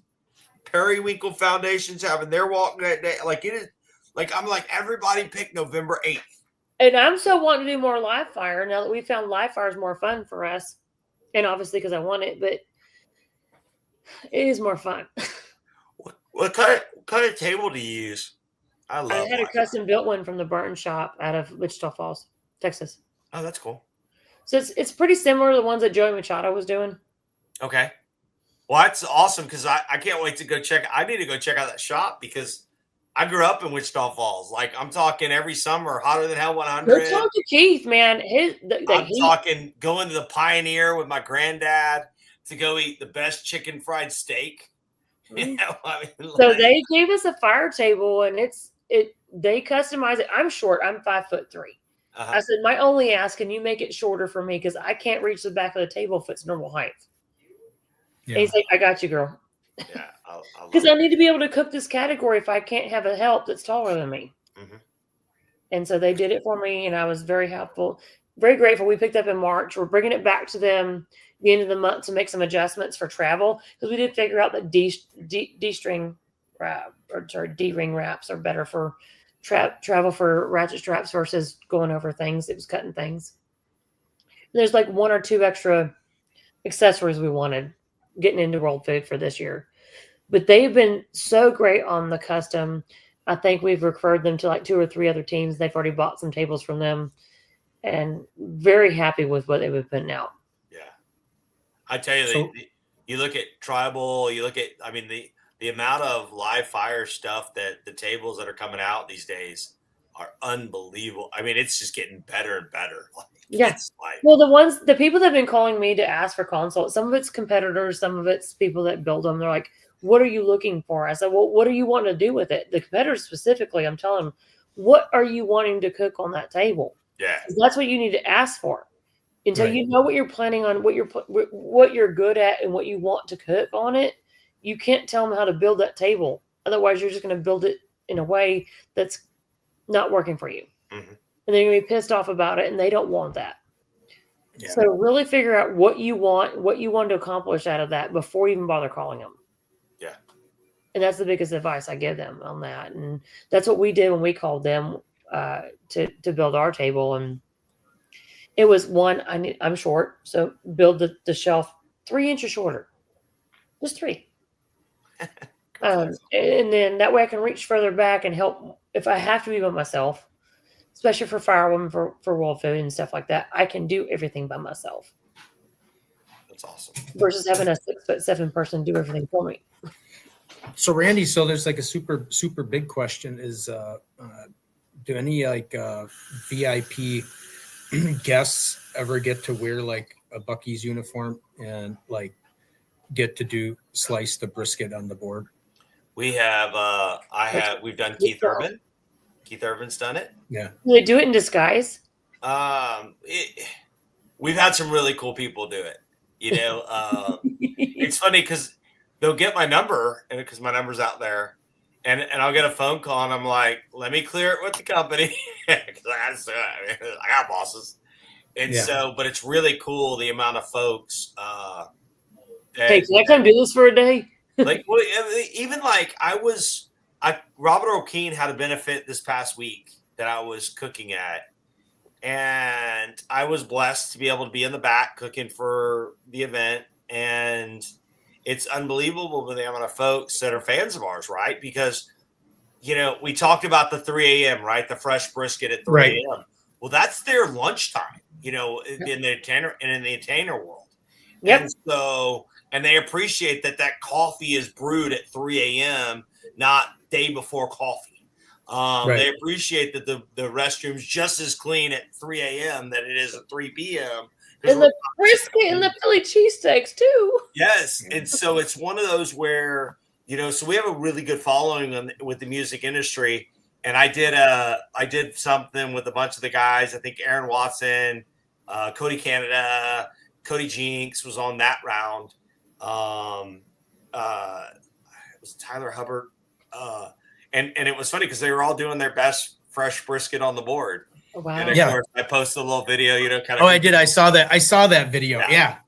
But and it's funny, the amount of content I have in this phone is I'm so bad because I just don't have the time to post it. Well, some of it you still want to.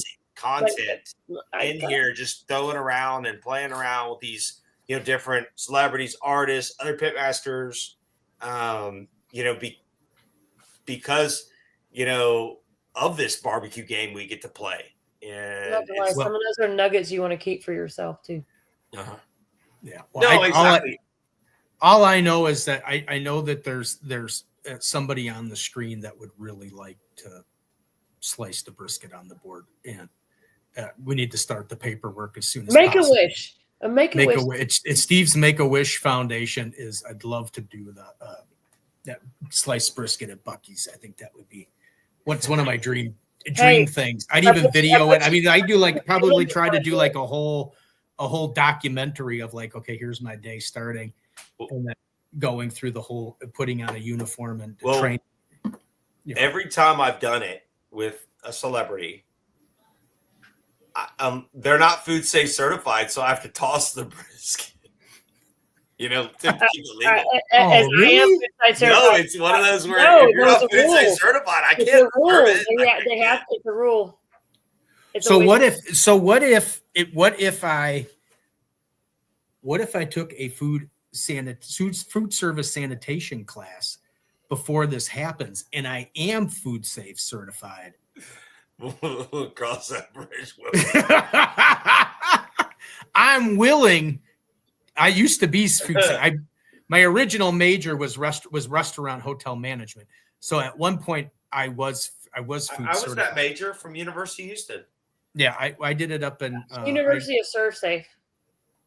No, I did it here at Chicago. I was actually I was going to be restaurant, but it was a newer major at that time. And then every year you would go, they had added 2 or 3 new classes. We think that this needs to be it. It's okay, well, if you keep moving the goalpost, and I finally said, okay, I'm done. Well, what ended up happening is at that time I was working in banking, and there was a customer that would come in, and he worked at the Fairmont Hotel downtown in Chicago. And then we were eating dinner there one time, and I told him about it. He's like, oh, he said, the industry's new. You don't even have to be certified. And I said, well, how do you get a job? He says, you just got to know somebody. And I said, well, how do you get to know somebody? He's like, oh, well, I work at maintenance at the Fairmont. He said, I can talk to so-and-so. And I said, oh, excellent. So then I worked there for a while, and the commute kind of killed me. And I just kind of bowed out of that. And I had ended up getting into retail hardware, and then hence being just in charge of barbecue. But so I had been certified for a while, and I kept it up for a while because I had visions that I was going to do something with it, and then I finally just let it expire. So you said retail hardware. So what do you do? I run the grill department at Wanamaker's, which is a garden center. Okay. But I have developed their barbecue section into being a little bit more than just a regular barbecue section. We offer classes, and we got a huge assortment of rubs and spices. We got, your and that's fire in boards. Chicago, right? That's in Chicago. That's what I was going to say. If you're bored, you could come visit Wanamaker's if you're in town. come and visit. And then whatever, then we'll go get dinner. There's a Jack in the Box that just opened up in Naperville. I mean, we can go to That'd be Jack in the perfect. Box. I mean, Y'all what have day? Jacks? Somebody has Jacks. I thought You have an In-N-Out? No, we don't have In-N-Out. We don't have In-N-Out or What about a White Whataburger. Castle? we don't. We Have do White have White Castle. Oh, we can go get White Castle. We don't have that. Oh, that's like We just got In-N-Out, but I went with my kids actually. We just got In-N-Outs. Yeah, White One of my Castle's kids- like We're a getting staple. In-N-Out in about 2 years out here. We're probably never gonna get it. But I went to anyway. go pick up a bull in Oklahoma with the wife and family. That's not And- something around Memphis. On the way back, we stopped at In-N-Out. In-N-Out. It was fantastic. It was I went to great. go pick up a bull. In Oklahoma. Yeah, some around here they say we went to pick up a dog. Well, yeah, Tuesday. Like I said, Tuesday's perfect. Tuesday's my day off, so it's like we can go. I can go show you the. I can go whenever you have time. Let me know when you're done, Go back to and we can write that in your little thing in pencil. But What do they love about Texas? They're always talking about their beef. I could go pick Their up beef. a cow. I had to go pick up. I had to go pick up a cow. We don't do any of that stuff up here in Chi-Town. I'm just trying to figure out how to get the game out of lamb. That's breeding. That's not In 30 minutes. no, but that's low quality lamb. The new lamb shouldn't have game in it. Where you get good quality lamb in the United States? The lamb game has changed. Like it's there's way better lamb out there. If you're still getting game out of lamb, that's genetics. So where's the good lamb at? I don't cook a lot of lamb, but I can tell you that. Well, I mean, like we get it, we get it like here. Everybody else. But that's where I would call my local butcher and say, hey, listen. Oh, my local butchers don't know crap. They're Yeah. stuck around here. Well, that's the beautiful thing about Texas. We still got a few local butchers. I need to And get. let me tell you, we have HEB. We have HEB, and you can go to HEB and you can ask that meat manager for anything, and they will make it happen. Oh, we went to Indiana last year, and we were looking for veal. They were appalled that we asked for veal. Yeah. No, I'll see. I got some really prime meat guys. I'll ask them if they got really super good lamb. I need some good lamb. I'll see if they have it. One's happy to meet you, and the other one is Second City Prime Steak and Seafood. So I'll see if they got. This He is said happy really to interesting meet you, names. MEAT. Yeah, it is happy MEAT, and then both of them will ship anywhere. I mean, you could actually probably go to their websites and you can probably look to see what they have. But I don't. Yeah, know and what, you can get. I don't know what order they're great. straight. Yeah, you're right because there are some online where you just order it and it just shows up. There was a company. Where was it? That, but I try to shop local. National Restaurant Show had a lamb company from somewhere, and they were huge. And I mean, that lamb was delicious. There was. Well, no I know you want to shop local, but I mean, Snake River Farm isn't local, and you get their briskets. They have not been successful in fulfilling my orders in the last few years for Wolfit. I mean, it's for lamb or for Anything. Oh, well, I'm just saying. I mean, but I'm saying for barbecue, I know you want to shop local. And trust me, I'm all for local seriously, forever. But I mean, don't if you're looking for world food and you're looking for like I needed rolled ribeye caps for Wolfit. Call Ryan Last year- Cade over at RC Ranch. These guys can get anything. I needed rolled ribeye caps for World Food for 2 years ago and last year, and Snake River Farms not have them in stock. Well, I'll check up. Let me check around on that. Let me check around on that lamb, and I'll let you know. I don't know what the grade. I don't even know what grades of They lamb have are. not been reliable in the inventory that I need. All right. Well, I'll check. Let me check and see, and then I'll get you in contact with if. Quartz if I- helped a little bit, but they were expensive as hell. Well, I mean, sometimes you're gonna have to pay for quality, Michelle. You can't. I mean, it's. No, trust me, I did. Yeah. So anyway, ladies and gentlemen, we did a good job. Well, I mean, we can smooch around and talk for a little bit more, and we could break David. I just want to know what's in those Philly cheesesteak burritos. David Figueroa's record. I think it was 1 hour and 50 minutes was David Figueroa's Chef Fig's record for the longest Thursday night barbecue chat show. And I mean, we're literally like, 10, 12 minutes. We're knocking on record-breaking territory, but it's up to Randy Pauly because I mean, show's only supposed to be an hour, and we're We an can hour. always talk all things Buc-ee, like how do they do the nuts? No, How I'm is the fudge? How billing do you this? permitted anyway. The longer I go, the more I get paid. It's good. You got my invoice yet. Oh no! That's between you two. This is a free says show. I'm out. Here's Michelle. All of a sudden, bloop, I'm out. Oh no, I'm No. not on payroll either. I just showed up for free. Shit, I'm not on I'm not payroll on either. the payroll. I'm here for free too. Me too. You saw how wrong you saw Ryan's meter. I mean, Ryan was out 20 minutes in. Well, That's shoot, how I much didn't he- even know he shaved his beard. Oh, I yes, did. he I shaved this tonight for the show. I didn't know Ryan shaved his either. Shaved his beard. You didn't see Randy. I don't think you've seen Ryan's beard before. Ryan's beard used to be 10 inches long. I mean, it was a really long. It was very long. Yeah. It was longer than my hair. I had my hair was shagged out, and I had to Yeah. cut it for the Today Show. Yeah. One day I'll make it on the. When Today was Show. that For airing? what, I have no idea. I watched it every morning. 3 weeks ago we were on the Today Show. Shit, now I gotta go back and I was with Al Roker. Hold on, look at my schedule and I'll tell you what exact day it was. So what day it is? I want to. You know what? I want to do. Hey, look, right here. every morning. Al Roker Today Show. It was August 7th. All right, I'll figure it out. I want to do a documentary on like. I want to just do like a follow around with Randy as he updates his schedule. think I that was would I'm glad he still has a paper book. And that's what- I mean, not that's to me, just a that's paper cool. book, I have a 2-year paper calendar. I have a 18-month and a digital. My And they amazing both wife have to got match. me this. And then there's still a wall calendar for the husband, so he's happy, so he can understand what's going on too. well, we did CBS Sunday morning this past Monday. First brisket on the board. I'm an NBC girl. I just like the Today Show people. Yeah. I like Dylan Dreyer and Hey, let me tell you, Chanel, and Chanel's Al Roker was phenomenal. He is such a great guy. He's a foodie. You know, he's one of the guys you just want to sit at the table, start throwing down in the kitchen, and before you know it, you're pulling stuff out of the fridge, and y'all are just throwing down. Did you happen to see any of the? I know this has nothing. I was trying to do get with Phil the Grill to take me on barbecue or anything, but did you happen to see the things where they were making fun of Dwayne Johnson, that he looks like Al Roker now because Yes. he stopped taking all his steroids and everything, so he's I didn't see slim. I You did. gotta look it up. He does look like Al Roker. So Hey, Al looks good for his age. Al's great. Like I said, he was so much fun to play with that morning. He was, and let me tell you, I'm blessed. I get to be around a lot of that environment, and for him, he wasn't. You know, a lot of those guys will come out, they'll do the shoot, and they'll go right back into their trailer or their whatever. He was out the entire time. I got there at 3 a.m.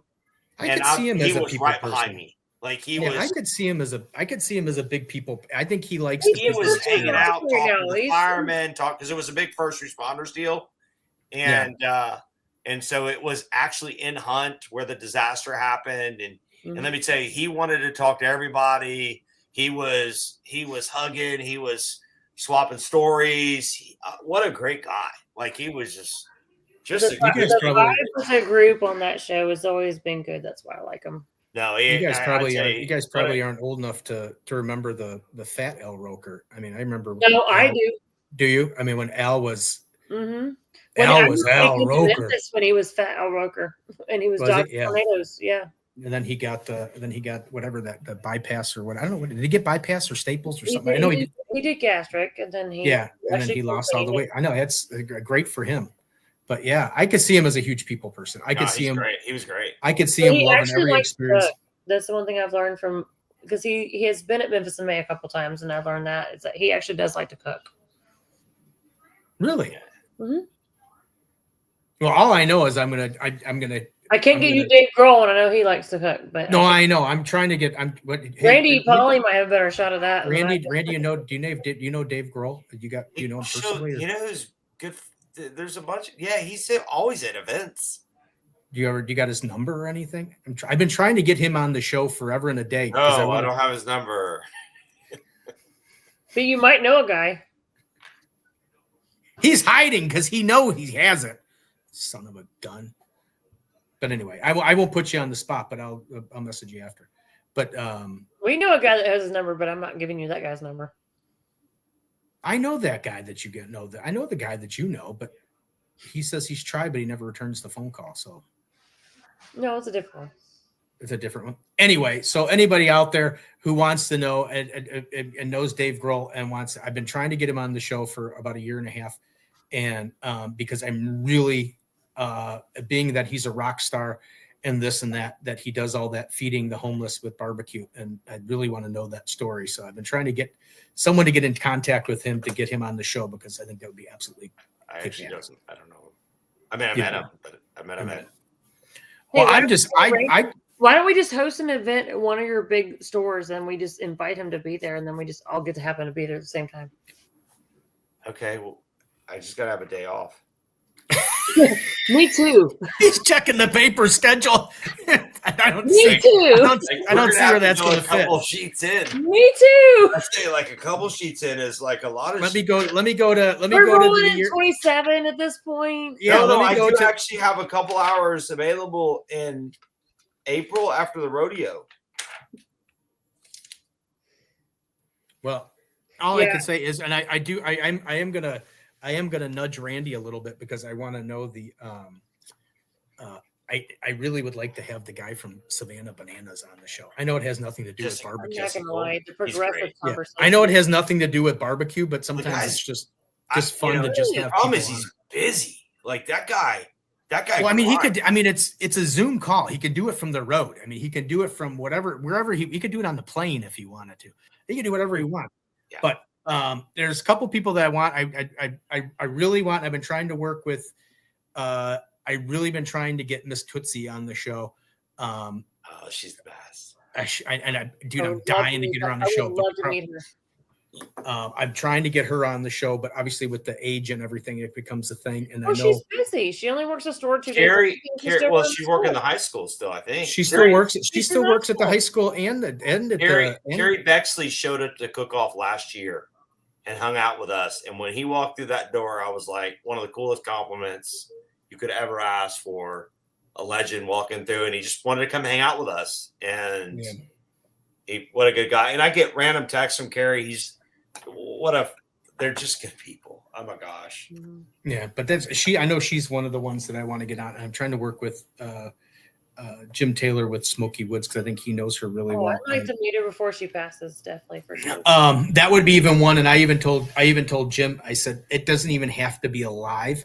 I would do a video show for that, just to whatever fit around her schedule. Well, I tell you, you show up Saturday morning, she'll sit down. Well, she don't do a lot of sitting down, but I don't either. You're lucky I've sat down this long. She'll get her there. I know you can get her there at the store. Wow, I'll have to see if I can work something. That's one of my big guests, and then Dave Grohl was another one, and then one is actually going to be here. Tell me Jess Prowse.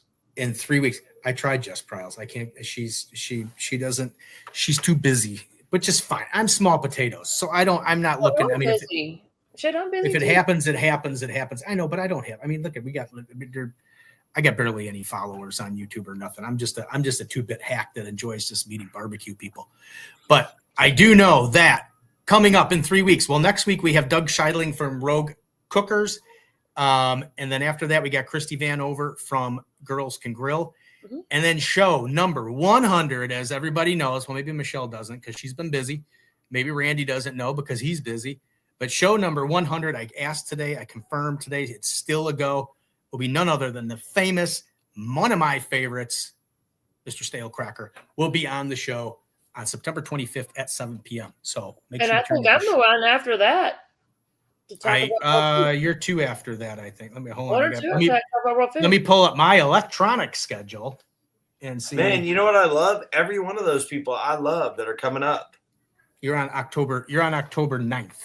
So yeah, I'm not far behind that one. No, you're not far behind. And then on October 2nd, we got Deuce Raymond from up here from Deuce's Wild, and Sweet Baby Ray's Catering will be on, and then Miss Michelle. We're going to talk about all the cool things world food when I come on. Yeah. And then on the 23rd of October, I got Bill Purvis. And then I love me some Bill. Chicken fried. Oh, and by the way, wishes and prayers to Bill's wife. He's been posting, and it sounds like she's doing very well. Good, yeah. It is awesome and amazing to hear. That is a great thing. And then on the October 30th, which is the day before Halloween, ladies and gentlemen. So that may be a costume event show. So that will be Ron, and he was with Fat Cow Jerky, which is a new brand of jerky type of thing. Costume event. Costume. Here we are, ladies and gentlemen. We are getting close to setting an all-time record. I texted Ryan to see if he wanted to come on, but obviously he just doesn't care anymore. If he wanted to come on for this record-breaking moment, but you know, I barely fit in this outfit, by the way. as you can see, we're just anxiously awaiting the arrival of 151 on the timer here, so we can break. Because you want to set a record? Well, we were so close, and Chef Fig from Melinda's was on. I'll bring something in. Hold on. And then he went. Yeah, he went like 1 hour and 50 minutes, I believe. And he was on to break the record from Brooke and Brad, because Brooke and Brad were on the show and they were there for 1 hour and 40 minutes or something. So, oh, geez, you got beaver nuggets? I got beaver nuggets. I love beaver nuggets. Randy's frozen. We may have lost Randy. Does that mean does it still qualify as a full show if Randy's frozen and he's not on here? The suspense is killing me. I got beaver nuggets. These are not open, so they're still. He's frozen. They're Randy's not frozen. stale. He might be stale, but we're not stale. You know, I think as long as his picture's up, it counts as it's an official show. I got the salted caramel ones that are open, but I'm gonna eat those in a minute. Oh, you know what I got? Since you wanna go at it, but I don't have it. It's not Buc-ee's, but a couple weeks ago, he's probably laughing his butt. Oh, he just dropped. He just dropped, so hopefully he'll come back. But we'll hold out for a little bit and see if he comes back. But yeah, no, we definitely got the. We definitely got the record. It was technical difficulty does not count as Randy losing the record because it's not fair that he. A couple weeks ago, we had Jared from Low and Slow Snacks on, and he sent me a pack of their brand new jalapeno rub. Yeah, so he sent me a package of those. They are absolutely fantastic. And ladies and gentlemen, we got Tip Top you got popcorn, jalapeno white cheddar, Tip Top popcorn. Yeah, no, I got. Yeah, this is from Low and Slow Barbecue Snacks. So if you see them around, make sure you definitely get those. Excellent. And then he also sent me a package of a brand new top secret flavor from Low and Slow Snacks. I can tell you they were absolutely amazing. I'm not going to say what they were, but they're absolutely amazing. I can't wait for them to hit the shelves. So be looking for updates from Low and Slow Snacks. And here comes the finale. Yeah, I go under. Once I figure out where to turn it on. Where do you say turn it on, Miles? In the stomach.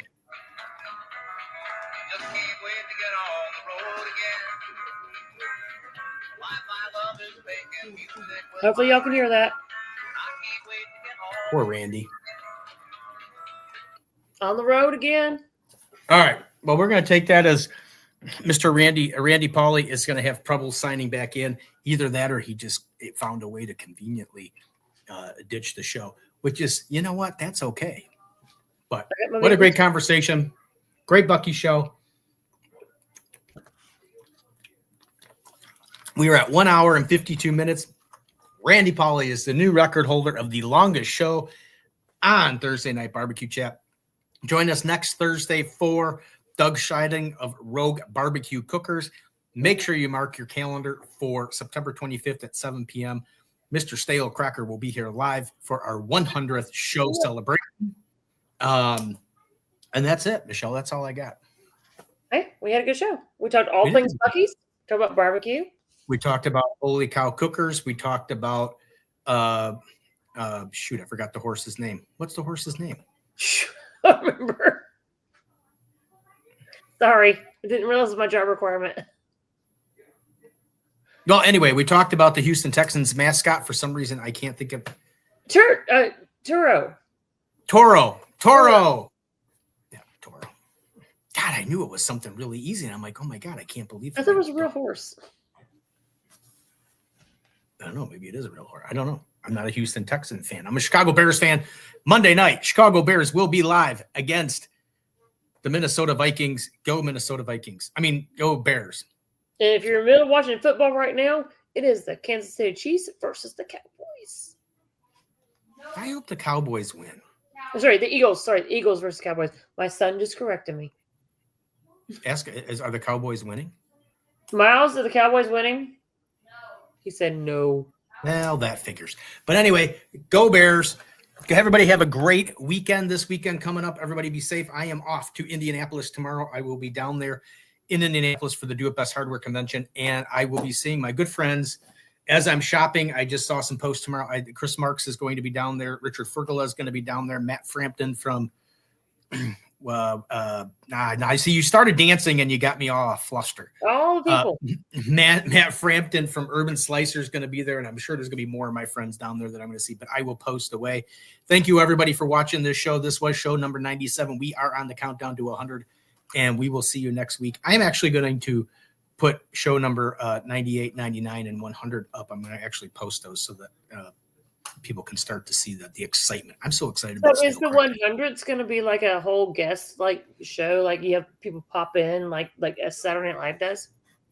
No, unfortunately, that's going to be. I thought about doing that, but I didn't know how to contact everybody and how that would all work and having people pop in and pop out. A lot of logistics. There's a lot to it, and I'm not that technically advanced, and I don't even know if Ryan's technically advanced. And that's a lot of having, I mean, maybe for show 200, we'll think about that. Use your time. I got time. I got 100. I got 100 weeks. I guess that's 2 years. I got to. If it lasts the show 200, I've never had a. Oh, there he's back. He's walking. He's at Buc-ee's. Well, no, my thing went. Is it my thing that went dead? Yeah. We don't know. Where are we you? Were both here. I'm in my office. That is not Buc-ee, Steve. That's his office. I know. I was trying to make it like exciting. Like he ran out of his office to celebrate. I was thinking he went for a burrito break or something. The longest show ever. He ran to Buc-ee's. Right when you started talking and you got up, it started doing these circles. And I didn't know. I thought that was on y'all's end. I didn't realize it was on my end. So I was like, well, before I just shut it down, I'm like, I better go. I'm going to try it on my phone. Yeah. No, I think it was Michelle and I were fine. So as far as I know, but yeah, no, we're just talking about, I got the new low and slow. Oh, we were talking about all the new snacks. things like the tip top, jalapeno cheddar popcorn. We had Jared, nuggets. we had Jared from Low and Slow Snacks was on a couple weeks ago, and he sent me some of the chips and puffs that I really love, and then he sent me some of his new for those people jalapenos. Food, you can grind these down and you can make polenta with this. Nobody likes polenta. Yes, they do. Grind that down with some chicken stock, put some cheese in it, and then you've got some grits. Yeah, so we were just about ready to shut it all down there, Randy. So I thank you for. So what else can I teach you what to do with Buc-ee's things? You can make grits with this. Oh, there we go. Oh, now look at that. You should have done that a long time ago. What? Was it sideways before, or did I just never notice? No, it was not sideways before. Are you frozen again? Oh no. No, I was on my computer, so I didn't even know what it was. This is a great breading for other things. Yeah. So, yeah, we're getting ready to shut down. Randy, thank you very much for coming on the show as always. And now that you came back, well, you know what? Might as well just wait now. We got 2 minutes. Let's just make the show flip in 2 hours, and then no one's going to ever break. He's like wanting to make a world record that nobody can beat. Well, I was already. I had you at 152, and I had it. It was a world record. And well, now that you're back in and we're so close, we might as well just wait another minute and 30 seconds, and then we'll shut her all down. But thank you very much for taking time. Think about Buc-ee's and what you like to eat there. While we need to eat up some time. Come on, buddy. While you're wearing your Buc-ee's pajama pants. Now he's running away. So you said you came up with that? Did you come up with the seasoning recipe, Randy, or was that there before you? No. The brisket, the pulled pork, and turkey are my recipes. I actually pitched fresh brisket on the board to the owners, and they went with it. And I didn't think it'd be a thing. I guess you never really do and then all of a sudden What do you got? You got Buc-ee's towel? Yeah, it says Becky's blanket. Becky. Hi. But yeah, I mean, but like I said, but that kind of goes to that fourth phase though. But that brisket on the board, that's like an entertainment factor. I mean, that's what people look for, that crud. Well, that was the whole thing. I mean, we just wanted to draw attention that, hey, we're, it's 3 a.m. That's fresh brisket coming out. It's not something that was done, that's not just wrapped in saran wrap from midday or early morning. Midday. I mean, because that's, I used to restaurant around town. Yeah. I mean, I used to promote part of my showpiece for Wanamaker's. When I do post, I would always say Wanamaker's, it's not just a barbecue store, it's an experience. And I would get people. I had one guy, like, he would comment. He's like, what is an experience? And I said, dude, have you ever been to Buc-ee's? And he's like, well, no. I said, I can go down to the street and go to a convenience store. I said, and I can get what I want. I said, but if you go to Buc-ee's, it's a whole outer body experience. I mean, it's almost like a theme park. You're shopping, a theme park shopping atmosphere. And I said, that's what Wanamaker's is. It's not just your hardware store. I said, it's a barbecue experience. I mean, there's everything there. So I think that's huge. So I think that's actually a huge thing. So, and to be honest, like a lot of the teams that are traveling, when they travel and they stop at Buc-ee's, when they're looking through the home goods, like the decor and stuff like that, they're looking for things they can use for their plating and stuff like that. So that's where I don't think you even think about that. There's a lot of us that travel throughout the country, and then we always stop at a Buc-ee's because the gas is cheap, the ice is cheap, the bathrooms are clean. And they get what as far as the plateware and the cast irons and the things for putting our dishes out on the turn-ins that we're doing, and that's actually affecting food sport as well. And I don't think they realize that. Yeah. So, all right, Mr. Randy, we're going to let you go. We have made it to 2 hours and 1 minute. That's enough. We're going to call it at that. Thank you very much for suffering through 2 hours of Thursday night barbecue chat. Ryan, see, this is what happens. You go away, records get broken. But anyway, all right, Randy. Like I said, next week, if you're in Chi-Town, give me a thing. I'll take you around Wanamaker's. It's not very big, but I'll take you around there anyway. All right, see you, buddy. Bye, guys. See you later. Bye. I don't know if I can get Randy out of the there. Oh no, I got rid of Michelle, but no, get rid of Randy. I can't get rid of you, Randy. There you go. All right, Michelle was out. Randy's out. Thank you very much. Super long show. Whoever stuck around to watch this thing, God bless you. And have a great week. Next week, Doug Scheidling from Rogue Barbecue Cookers. The week after that, we have Christy Vanover from Girls Can Grill. And then, obviously, big number show, number 100, Mr. Stale Cracker. As always, be kind and courteous to everybody. Remember, it's our differences that make us great. So let's be a little bit tolerant of everybody who may think a little bit different than you do. And Ryan, missed you. Obviously, family is always more important, but obviously the show is always a little bit better when you're on here. It gives me somebody to pick on. So with that, everybody have a great week. See you next Thursday. And I am out. If I can end the show. Thank you so much, guys. You've been absolutely amazing. Thank you. You guys are the best. Thank you so much.